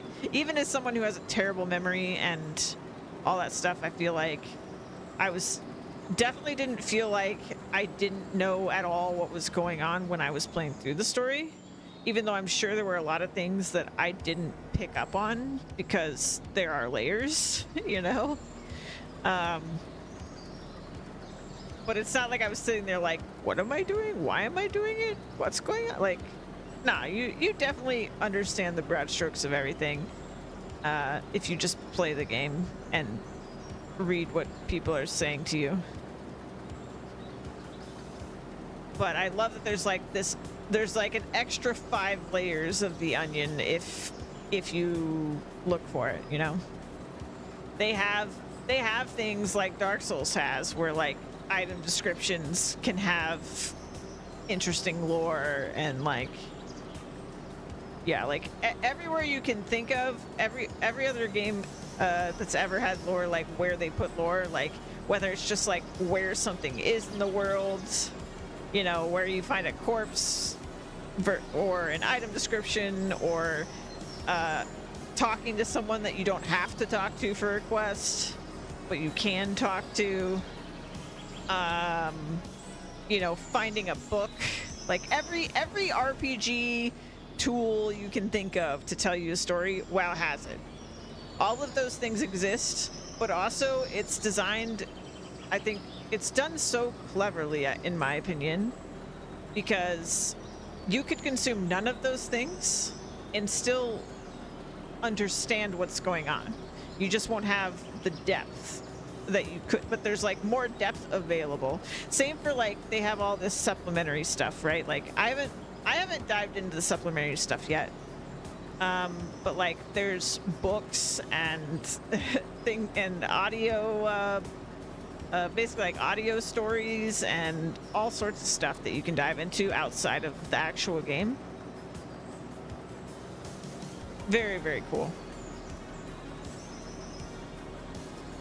Like it's games and stories like WoW's that really make me wish my memory was better because I could more fully appreciate everything it's offering if I could just remember things better. I'm especially bad with names, and that's really rough because, man, they are so good at like characters that exist in WoW, like have whole lives and like motivations, and they like go off and do things, and so they'll come back up, or like you'll hear about them in passing all the time because like they're living in the world you're living in, you know. They're just off doing things. And if I could remember everybody's name, like there's been multiple times where I was playing, it was like, I know that name from somewhere, but I can't place who that is. And I'm like, man, I wish I could, because that would just be one of those like satisfying moments.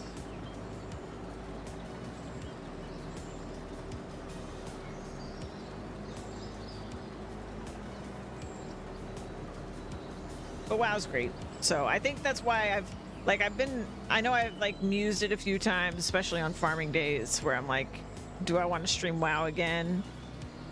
And I was like trying to figure out the right way to do it, and I think I just really want to because I love it so much. And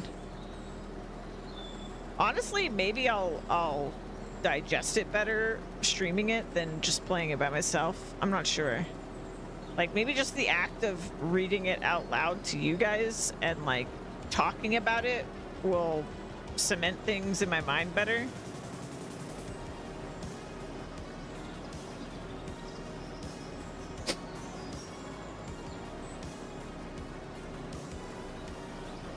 We'll see.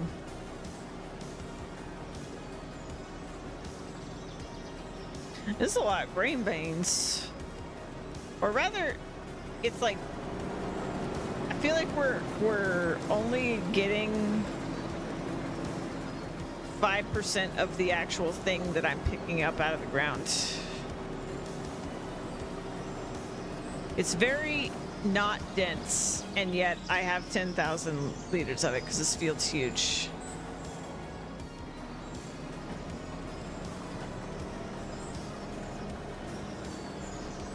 I feel like this is going to be a crop that's like super worth it. Like if you went all in green beans, let's see.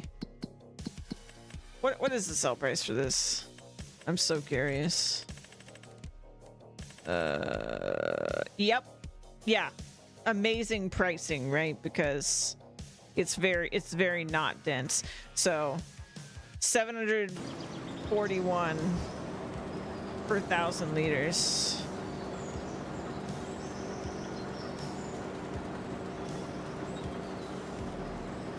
So if you went all in and you just like, you just buy this machine, you buy the thing to plant it, a tractor to pull the thing that plants it, go all in. I'm sure you could like make stuff, maybe like canned. Does this have like what, canned green beans? What do you make with this? Canned peas. Oh, here we go. Jarred. Wow. Almost $2,000. I wonder what the recipe is on this. Like the conversion. Kimchi.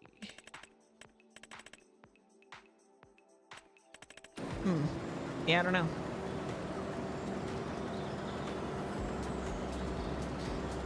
We'll find out.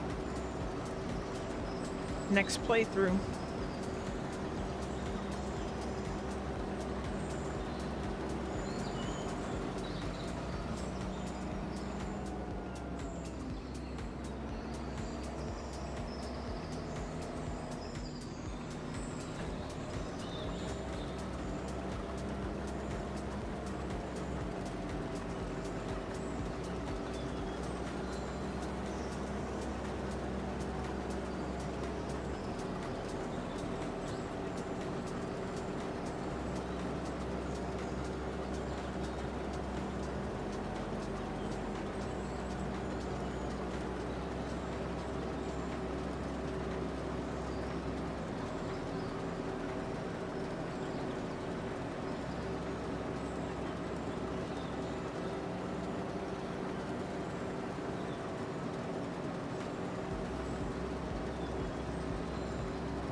It's like unimaginable amount of green beans.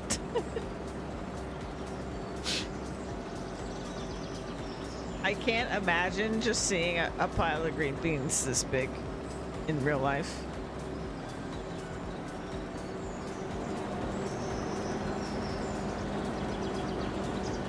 That'd actually just be crazy.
yeah, the other interesting thing that I'm very curious to see is that they're locking rare tablets behind killing Arbiter, which I've never even fought Arbiter because honestly the in-game shit was just too boring that I didn't play it long enough to get to him, because you have to like find all the citadels and stuff, and that's like random luck based to even find those.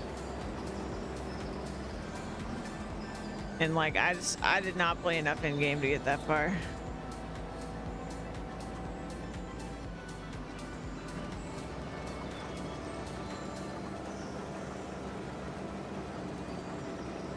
But maybe if the league mechanic is interesting enough, maybe that will keep maps interesting enough that I play more in-game this league. Since it'll be guaranteed to be in every single map.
I wonder what the first skill we're gonna get on the beach for Druid is gonna be.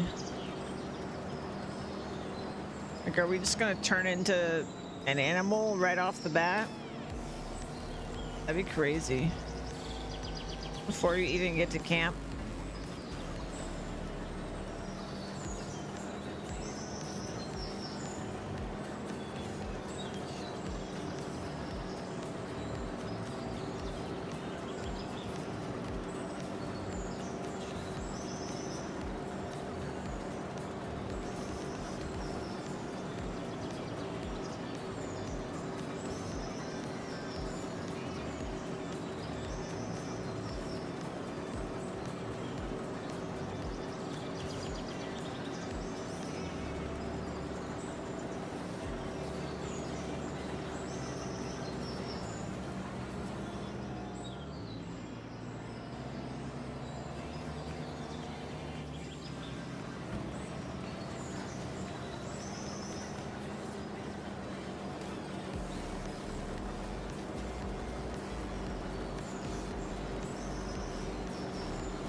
I might not even have to unload this because it's just... We might actually just get it all in the harvester. Just take it straight to the sell point with the harvester.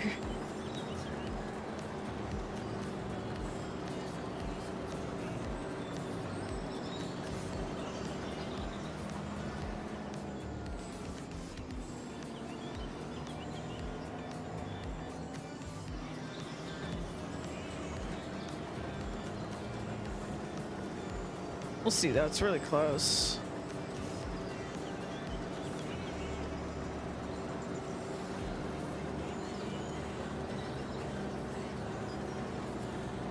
We're so close to town that even if I fill up, I feel like it's not worth getting the trailer.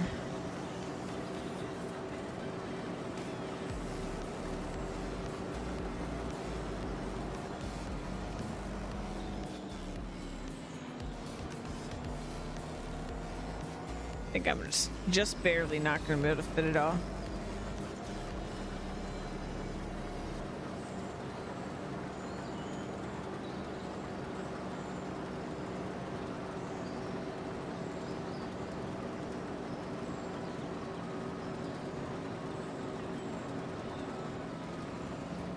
Yep. All right. That's fine. Let's just drive to town and dump it.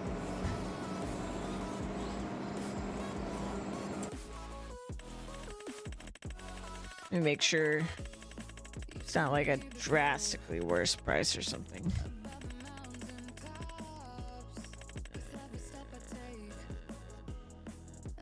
Robert's Farm is the best one. I'm not driving over there though. It's right here. I have to take it here.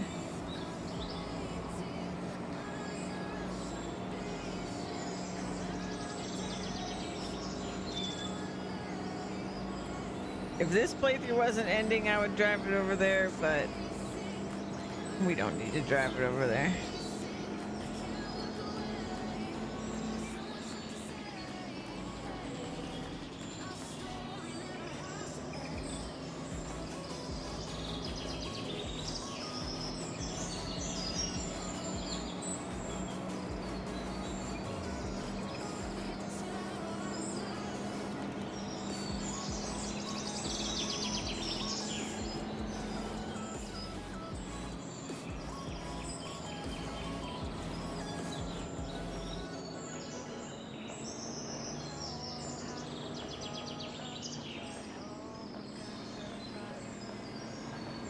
Whoa.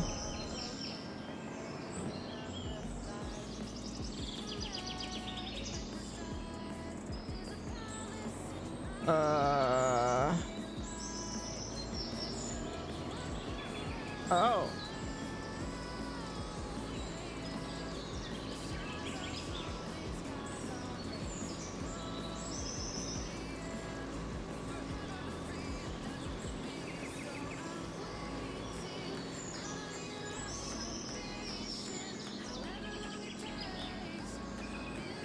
I thought it was gonna pour on the other side. Didn't realize.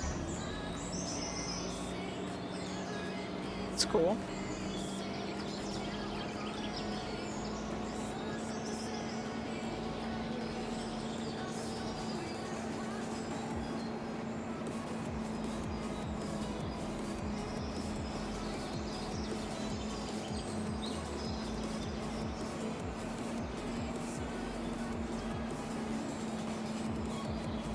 Less than 2 hours.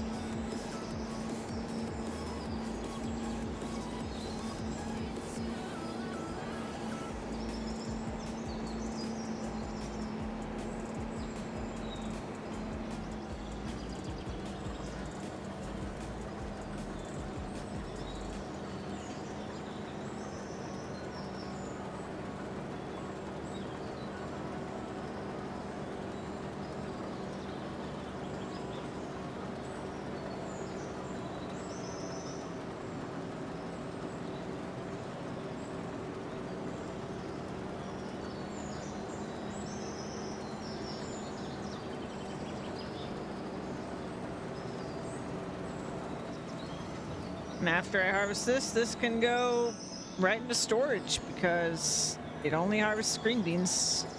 So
right.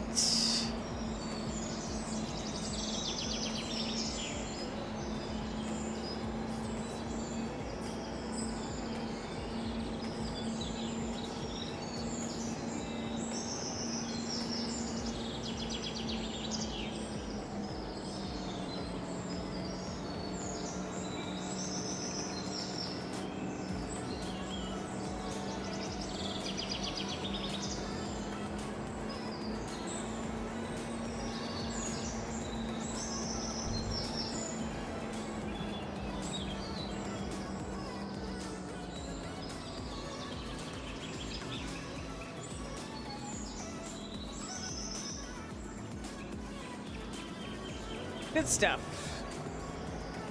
Let's put this back in storage.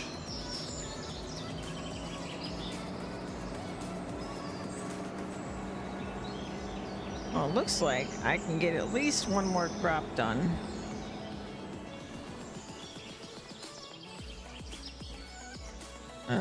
Store vehicle. Yes. Okay. Save that.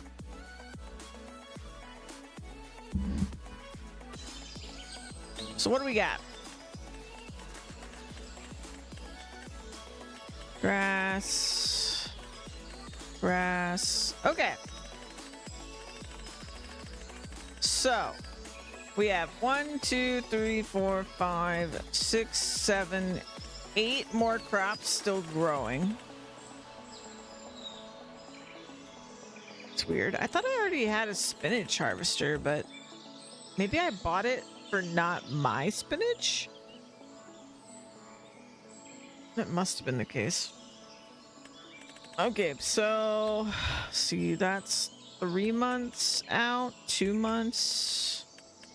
Okay, so I think corn and soybeans are next because they're 2 months out. Okay. Whoa, did not mean to do that. All right. Hibernation time.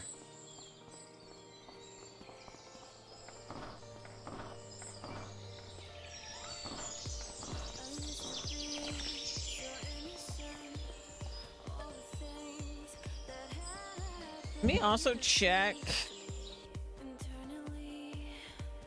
the POE.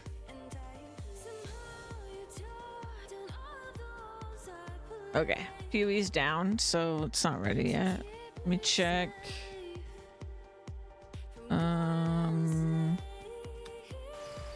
Okay.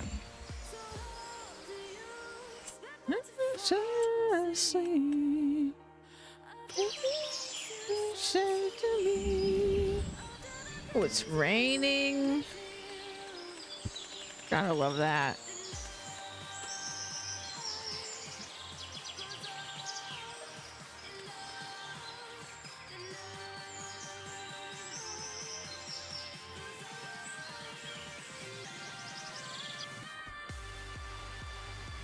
Ba da da da da da da da.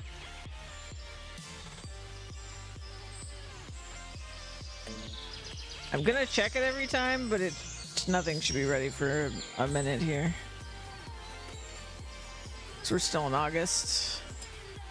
Check my sales. Okay.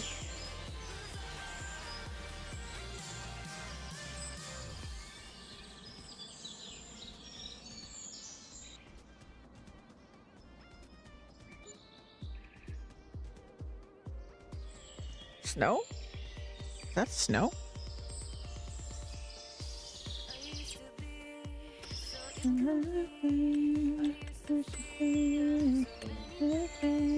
Remove foliage.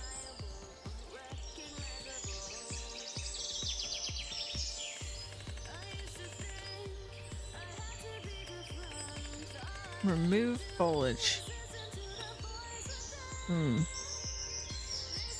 Does that mean I can just take this thing over there? Do I need another tool? Where's my potato? I think it's this one. Yeah.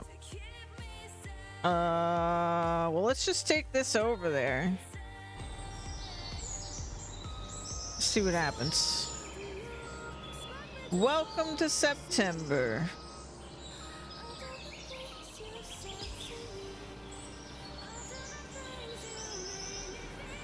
Yeah, I might need like another machine, but I have no idea.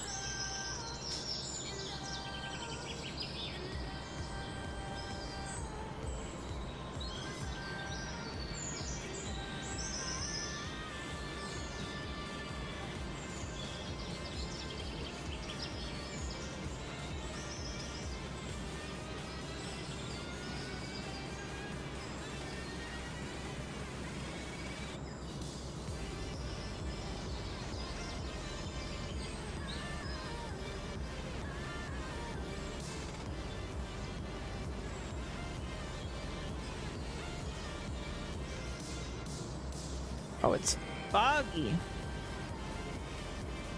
A foggy September morning.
It is super foggy. Oh my gosh.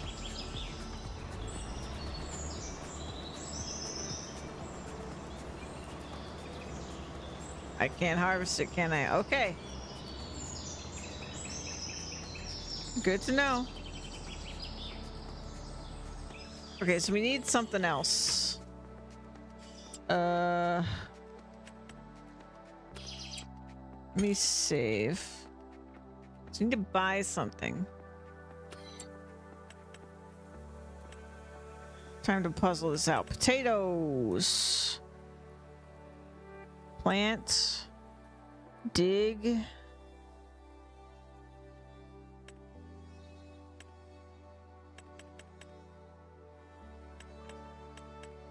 I don't think it's that.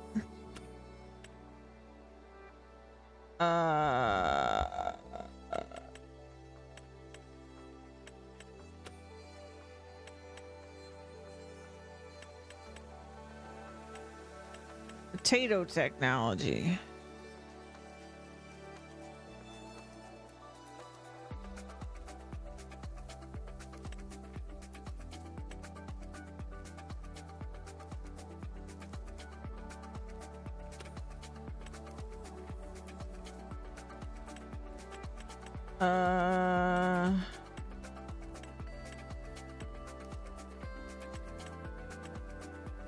Oh, this is the header I have, right? But I don't have this. So the header's the problem. I need this header. All right.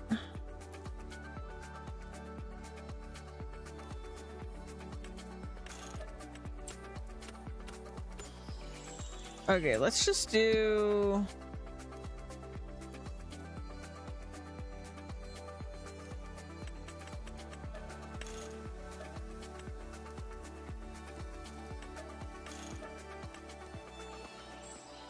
Let's do this. Okay, and the one we want is this one. They look identical. don't they?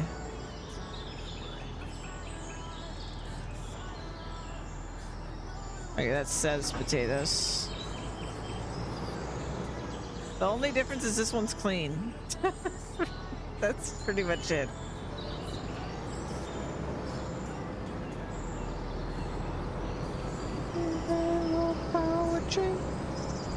Hopefully this is all I need.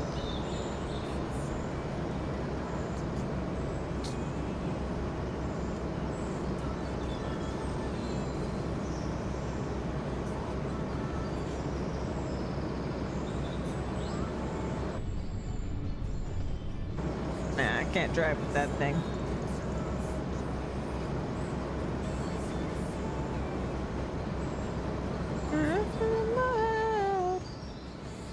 How do you drive this? Oh my god. This can't be safe.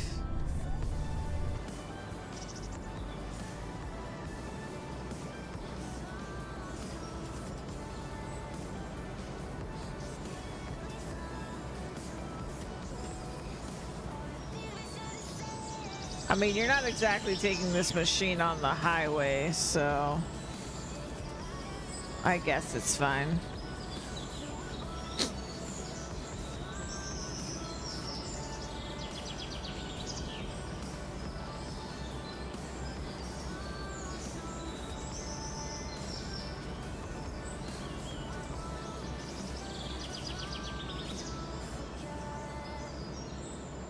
Looks fine to me. Hey, Titans.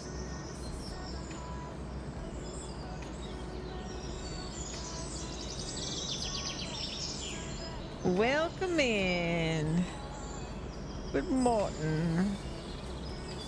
I mean, it's more lunchtime for me, but it's morning in Farming Sim.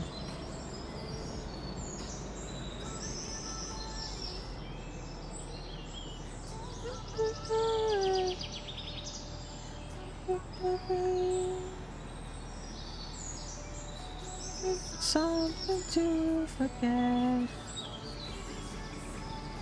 Let's hope this works. Almost lunch here. Nice.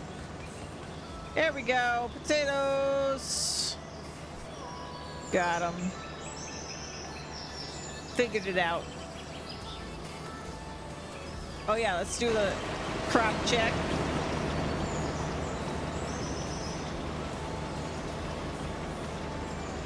Bro, potatoes look dead.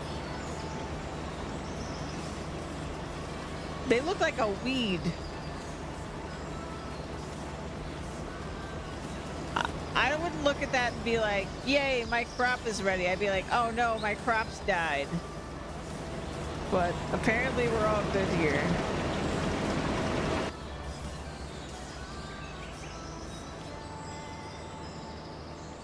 Apparently that's how a potato's supposed to look.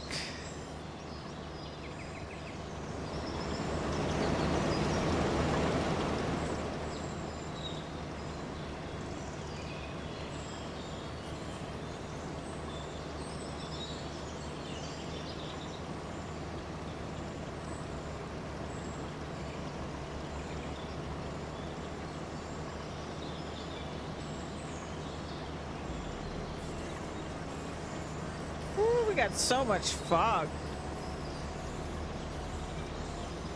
The older potatoes get the darker they are.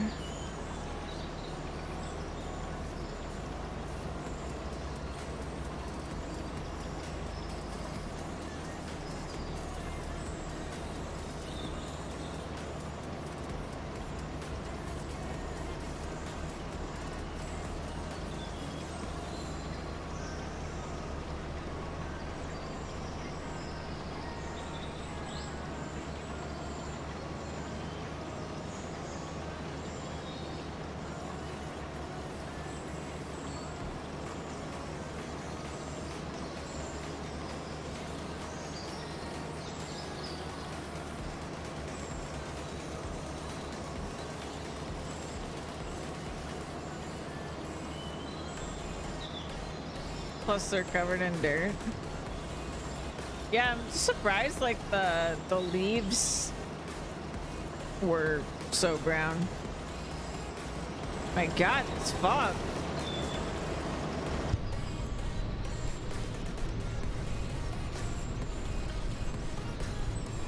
It's foggy out here.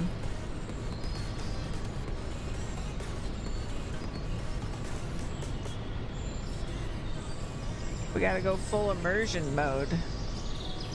Just so I can see.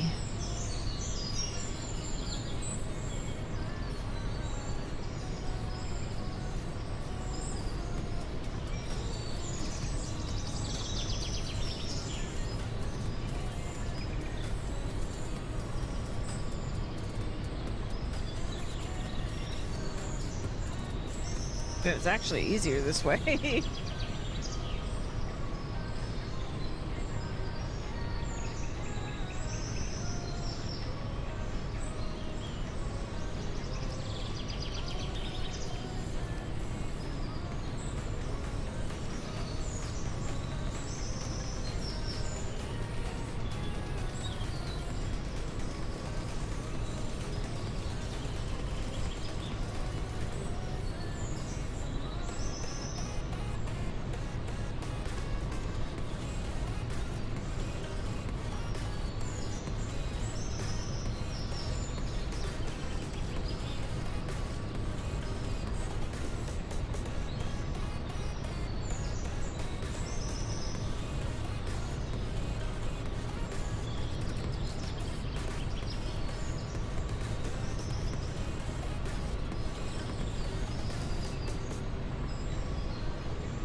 My God, it's so much fog.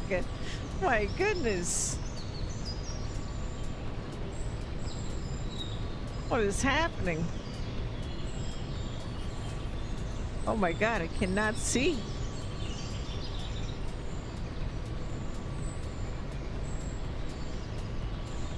Y'all ever seen this kind of fog in real life? It's so scary. Like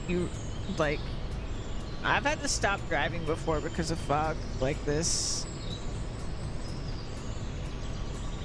I've had to just like pull over and wait.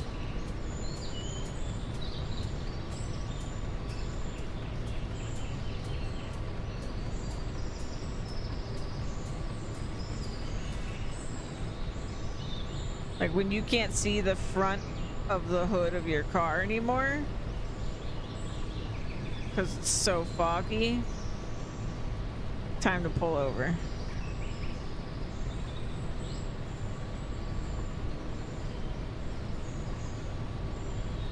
Oh. This is the problem with immersion mode. I missed some spots. I guess I can like go back at the end for that.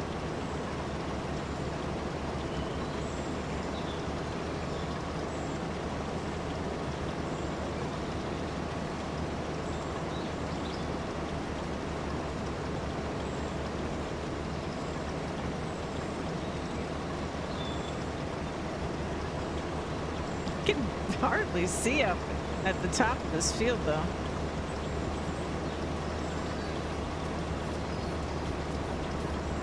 Dear Lord.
Can't believe there's that much capacity left because this thing looks full of potatoes.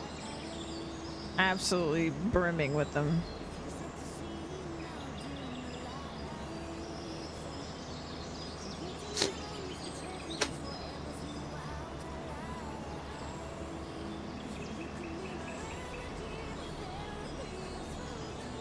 I think this is not what potatoes look like in previous games at all.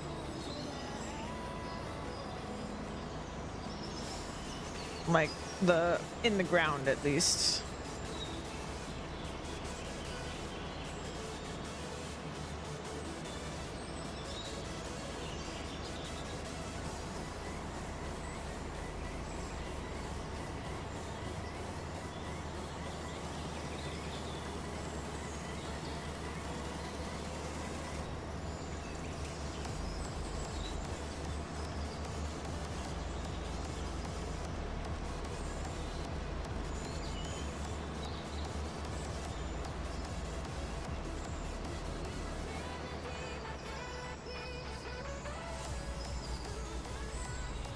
In like 30 minutes, I need to check if I can get in the queue. It's kind of what they've been doing recently, is like an hour before you can get in queue.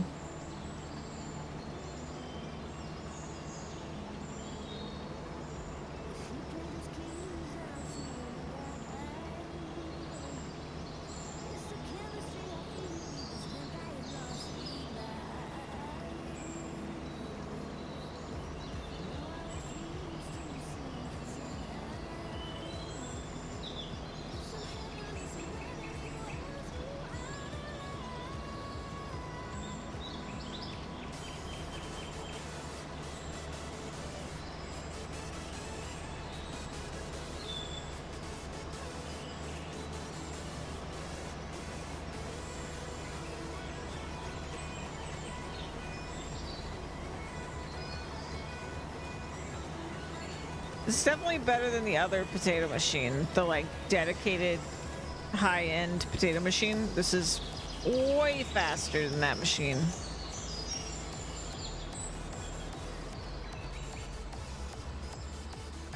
Ropa for the win.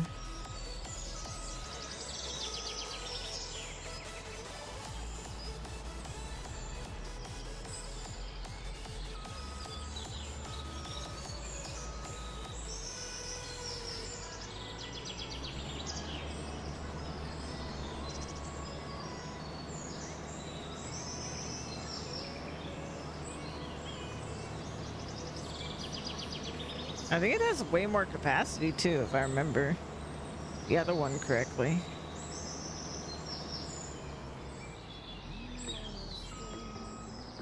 I remember feeling like with the other one that I would like barely get a row done and then I would have to unload it.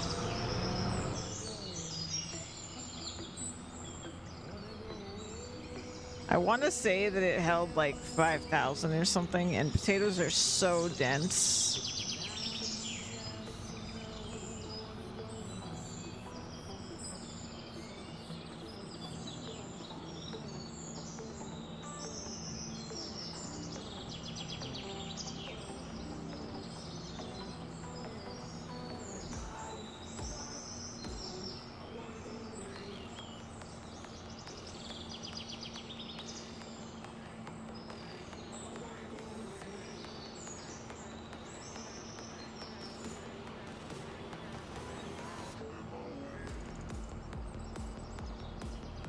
We're getting way more done today than I thought we would with farming. The first couple crops I just like was able to harvest so quickly.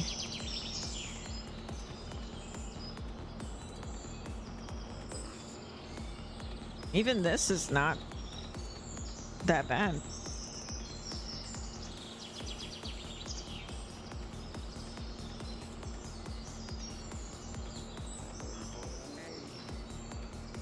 I think sugarcane and cotton are going to be the ones that are slower.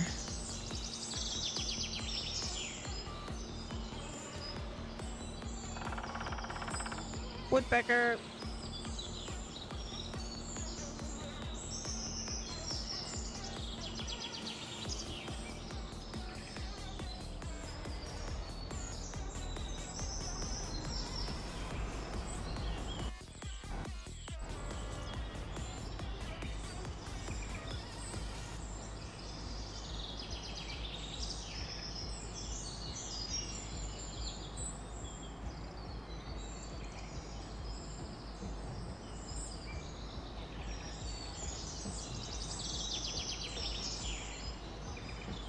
How many birds are in these woods? The bird noises are crazy.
Hydrate?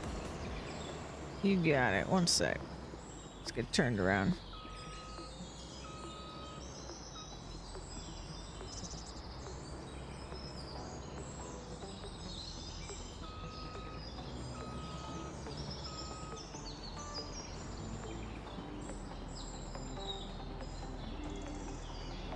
All right.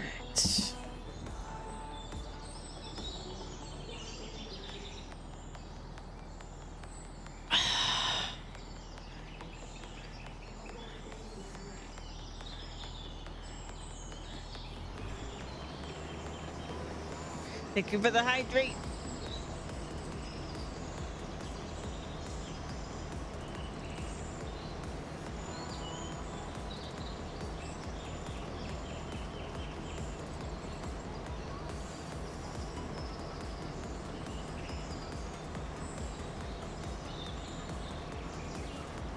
Oh my God, the fog.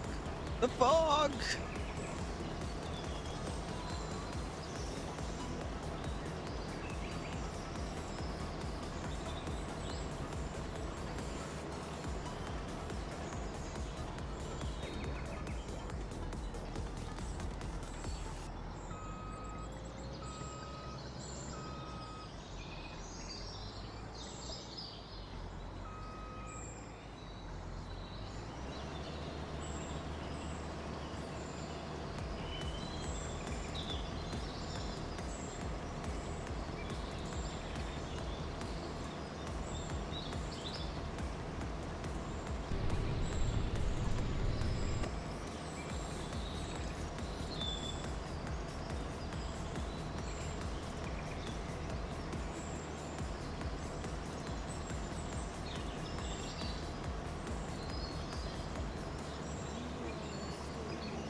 I can't see. Oh my God.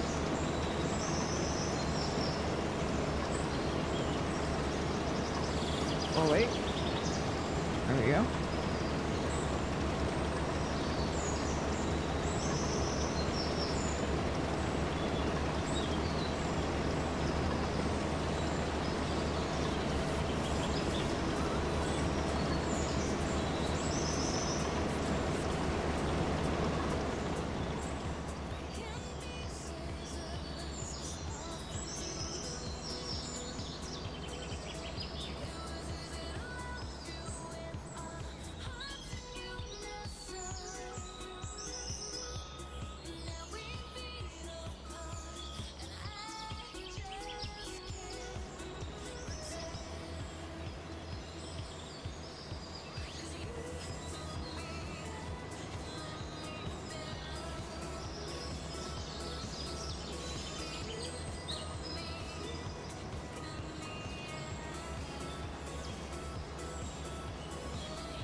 I hope this fog clears up for the next field. Like, dang.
Nah, you're all good. I'm glad you could get some sleep.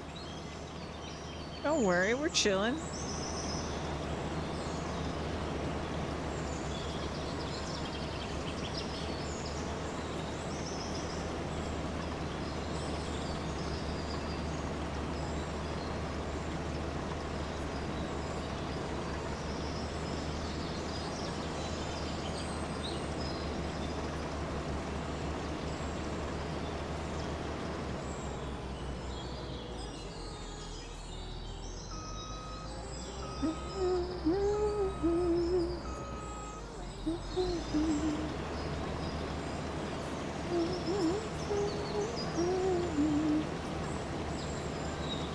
Kind of adjusting my sleep a little bit right now myself. Going to bed earlier, waking up earlier.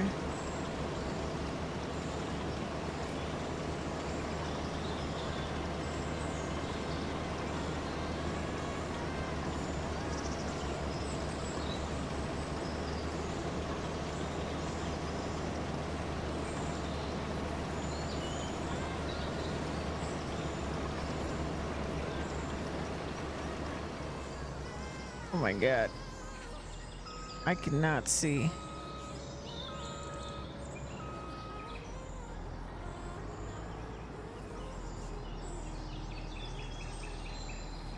Do headlights help?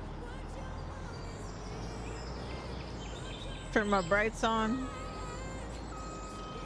Especially in winter where sun's not around long. That's a good point.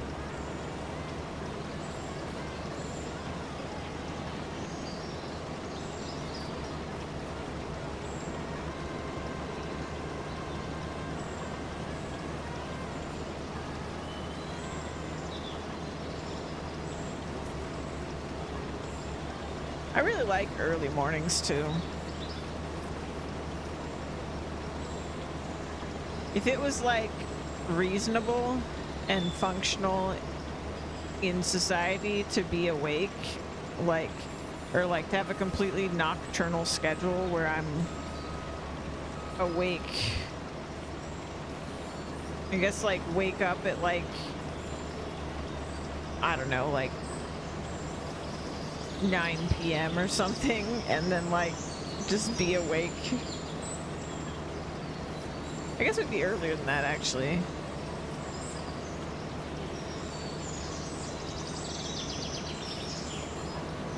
Or later.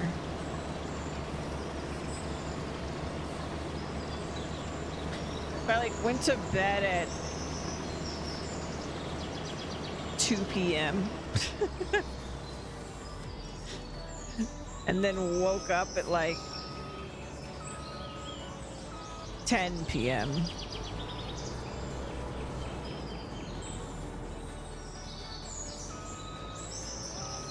Yeah, like if I was like night shift, but like if you're a night shift worker, you're screwed, you know, because like especially after the pandemic, but even before, like so much stuff is closed, you know, on your days off when you're trying to like do your doctor's appointments and stuff like that, you're gonna have a really hard time. Like the world is not built for night shift folks. Society is not prepared for you. But I feel like if that's what my sleeping schedule was, I would operate better, because I think I'm just actually nocturnal.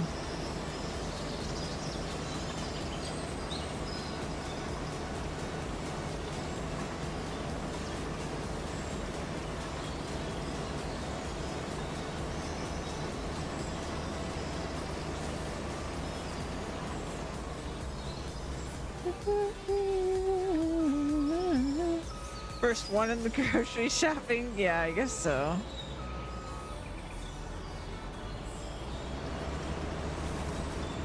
But I mean, if you're like, I think it's more, I guess, about when you're like getting home and when you're doing things.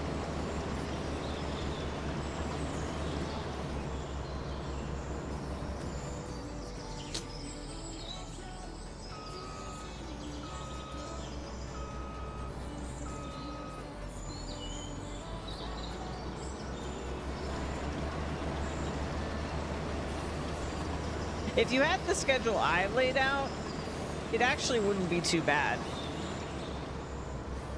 Because you could just like get there right when stuff opens. Because you're awake when a lot of people wouldn't be. Okay, now we're going to struggle to find the potatoes in the dark. Or in the fog. Wait, there's a potato. Is that the last of the potatoes? Is that it?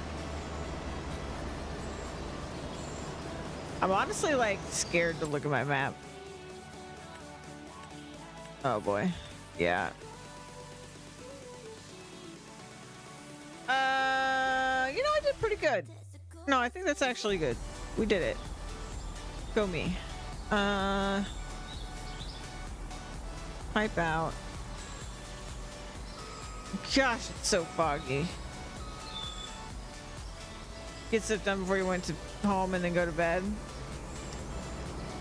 Let's see.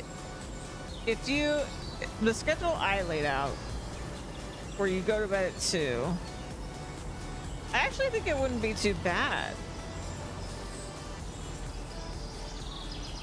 Oh.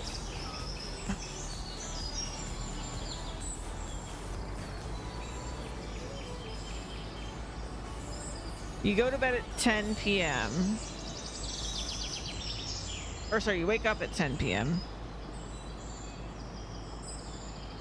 There would be a lot of hours where you're not really lining up with like what stuff is, but it would all be like, you'd have to go get all your chores done like at the end of your day. For sure.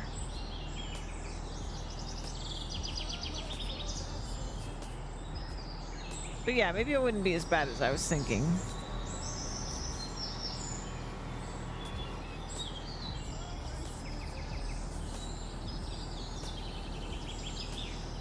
All right, I think that that's the last crop for this harvester. So I'm just gonna do this.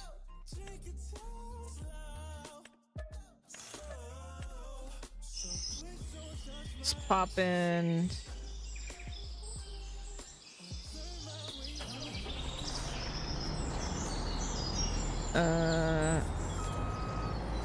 Grab. It's definitely it for potatoes, so we can put this harvester away. End of your day would be everyone's lunch. Exactly. Yeah.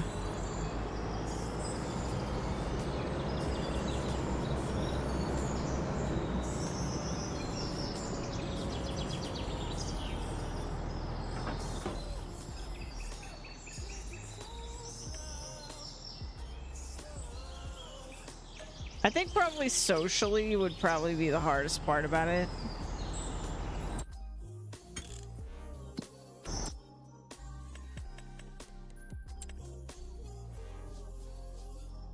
Okay. Did I harvest sugar beets? Because that's really, I think, the only one I'm not sure about. I haven't. Okay. Alright. In that case, let's leave this guy out.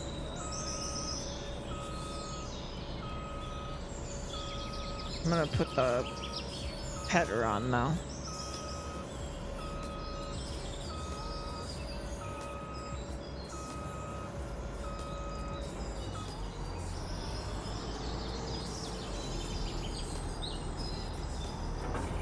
Alright. We'll just park it over here. Alright, where are we selling this? Potatoes. Macaws. That's a beast harvester? Yeah, some of them are real beasts in this. Massive.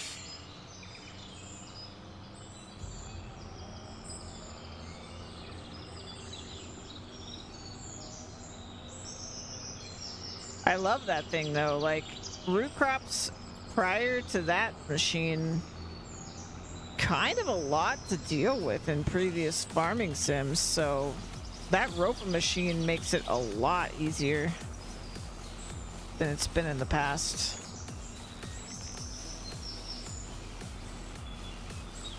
We've been like zooming.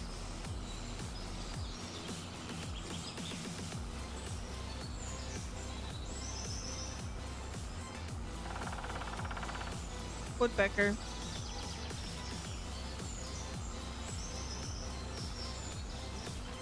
Are we 10 minutes? And I need to check if I can jump in the queue for POA.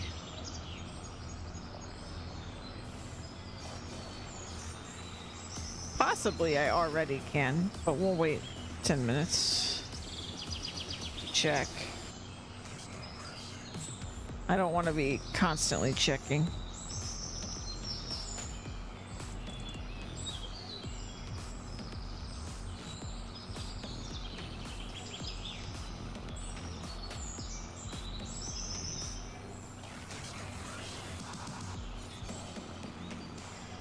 $84,000 liters of potato.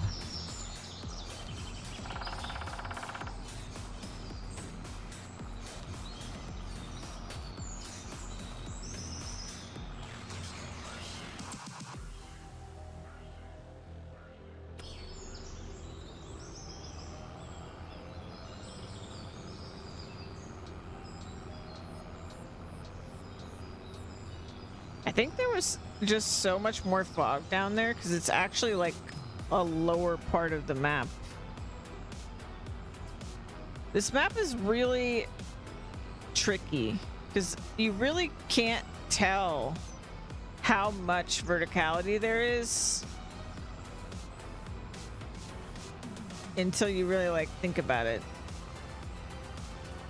Because a lot of the slopes like don't even look as steep as they are, but also just everything is basically on a slope.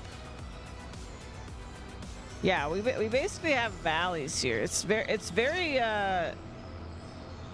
but like look at that. Like you can kind of see when you look like that, you can see how high up those trees go from here.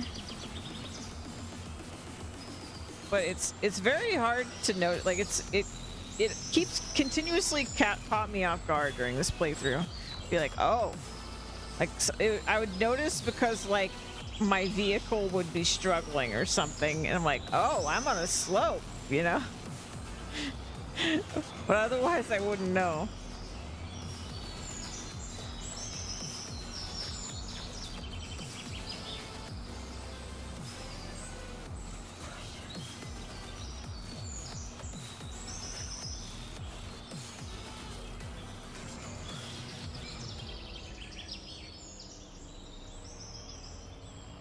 All right, potatoes.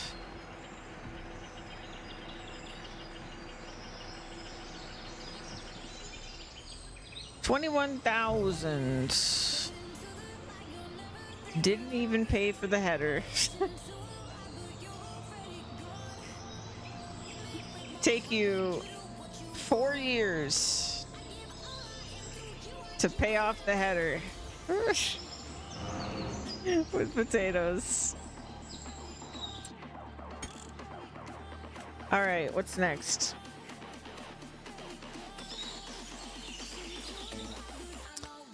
Harvested. Okay, so looks like corn, soybeans are next.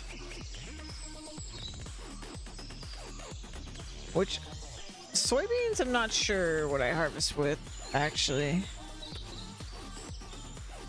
Maybe the same header as the sunflowers? I'm not sure. It's a lot of those.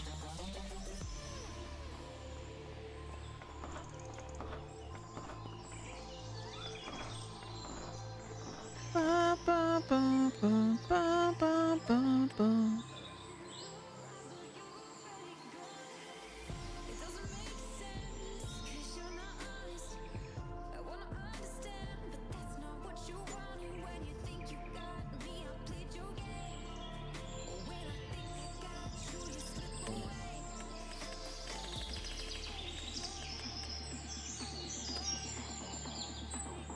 Oops.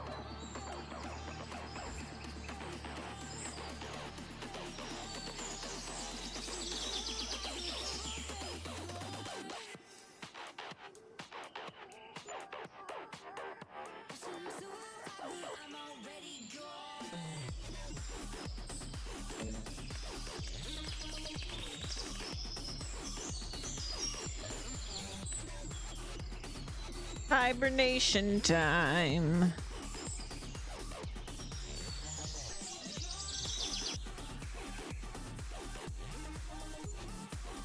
If we ever do hit a money problem, we do have a ton of silage to sell.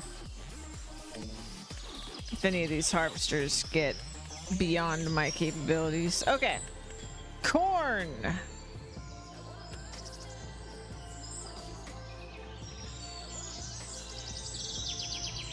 All right. Well, for starters, detach this.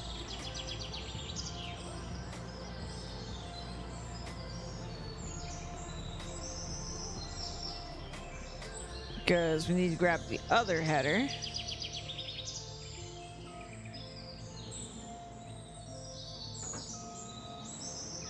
So let's put this one away.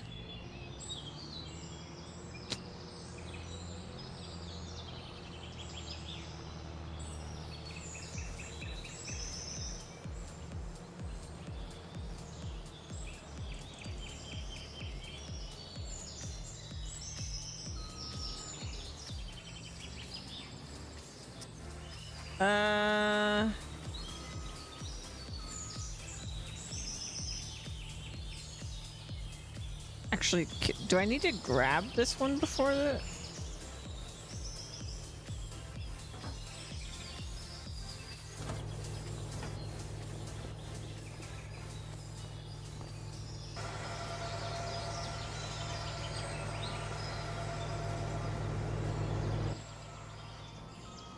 I think I need to.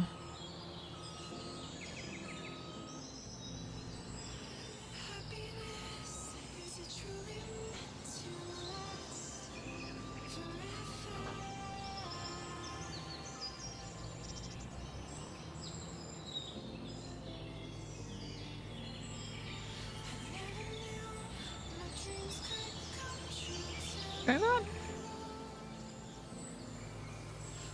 I still can't fold this one.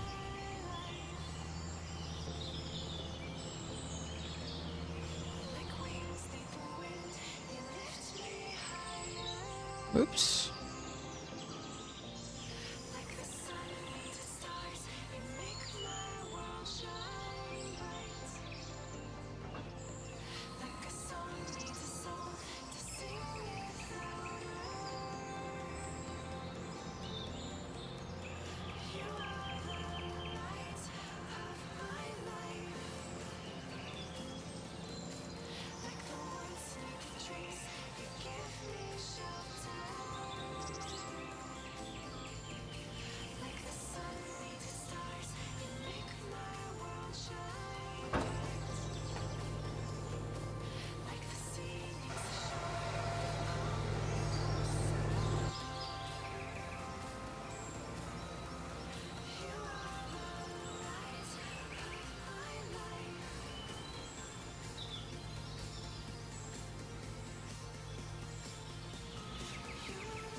All right.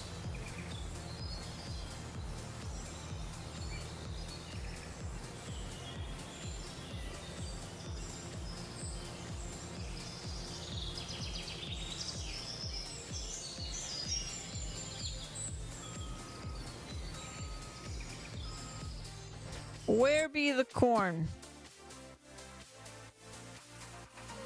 This corn? Yes, sir. I know what color they are on the map better than I thought I did.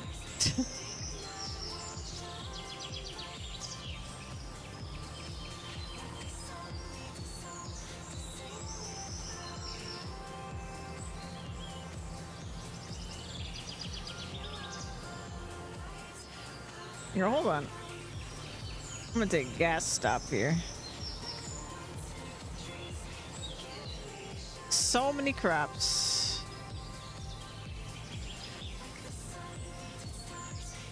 Hello? Gas? There it is.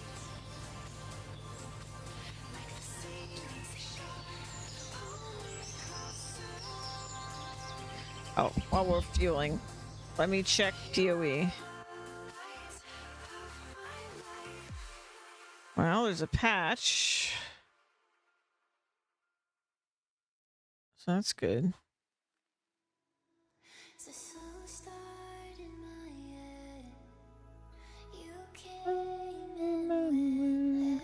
All right, I'll let it do that.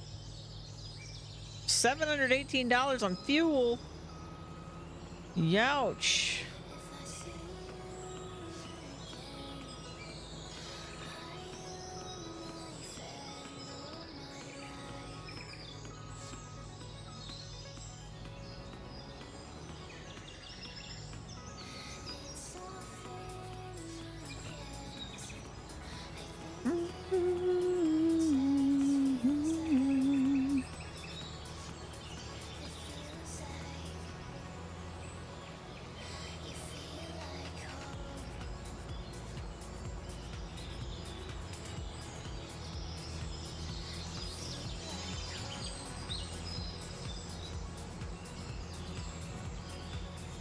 Ooh, this is a slope.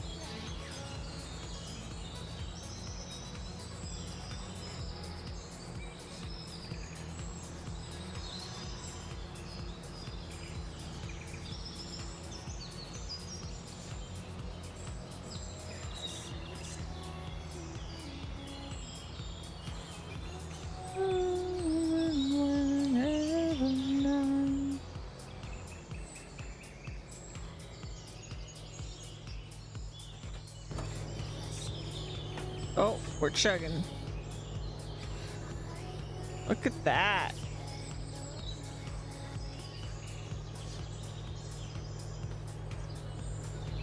That's crazy. Oh man, I'm chugging because of PoE.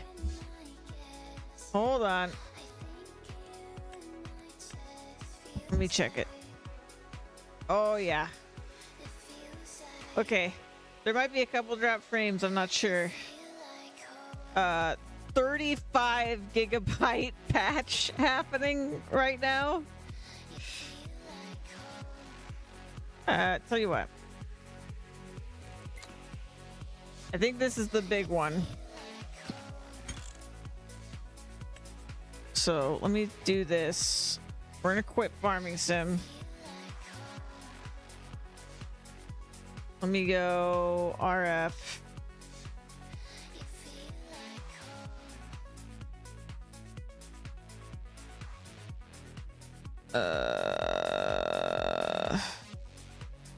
Okay, there we go. Yeah, we're gonna take a break. Let me get everything set up real quick. We got a lot of crops done today, though. I'm very happy about it. All right, guys. I'm gonna put you on. Yeah, I'll put you on BRB. Give you some rainfall, and I'm gonna get everything set up, title changed, all that good stuff. Get my stretch in, everything, and then PoE 2 is gonna be here before we know it. Let me see. Is there a? Hold on. Where is it? Excuse me. This one. There you go. The PoE timer on there. Transform.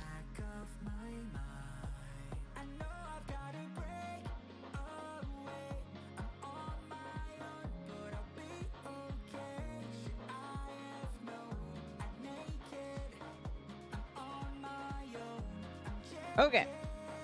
That should be good enough for now. I will be back.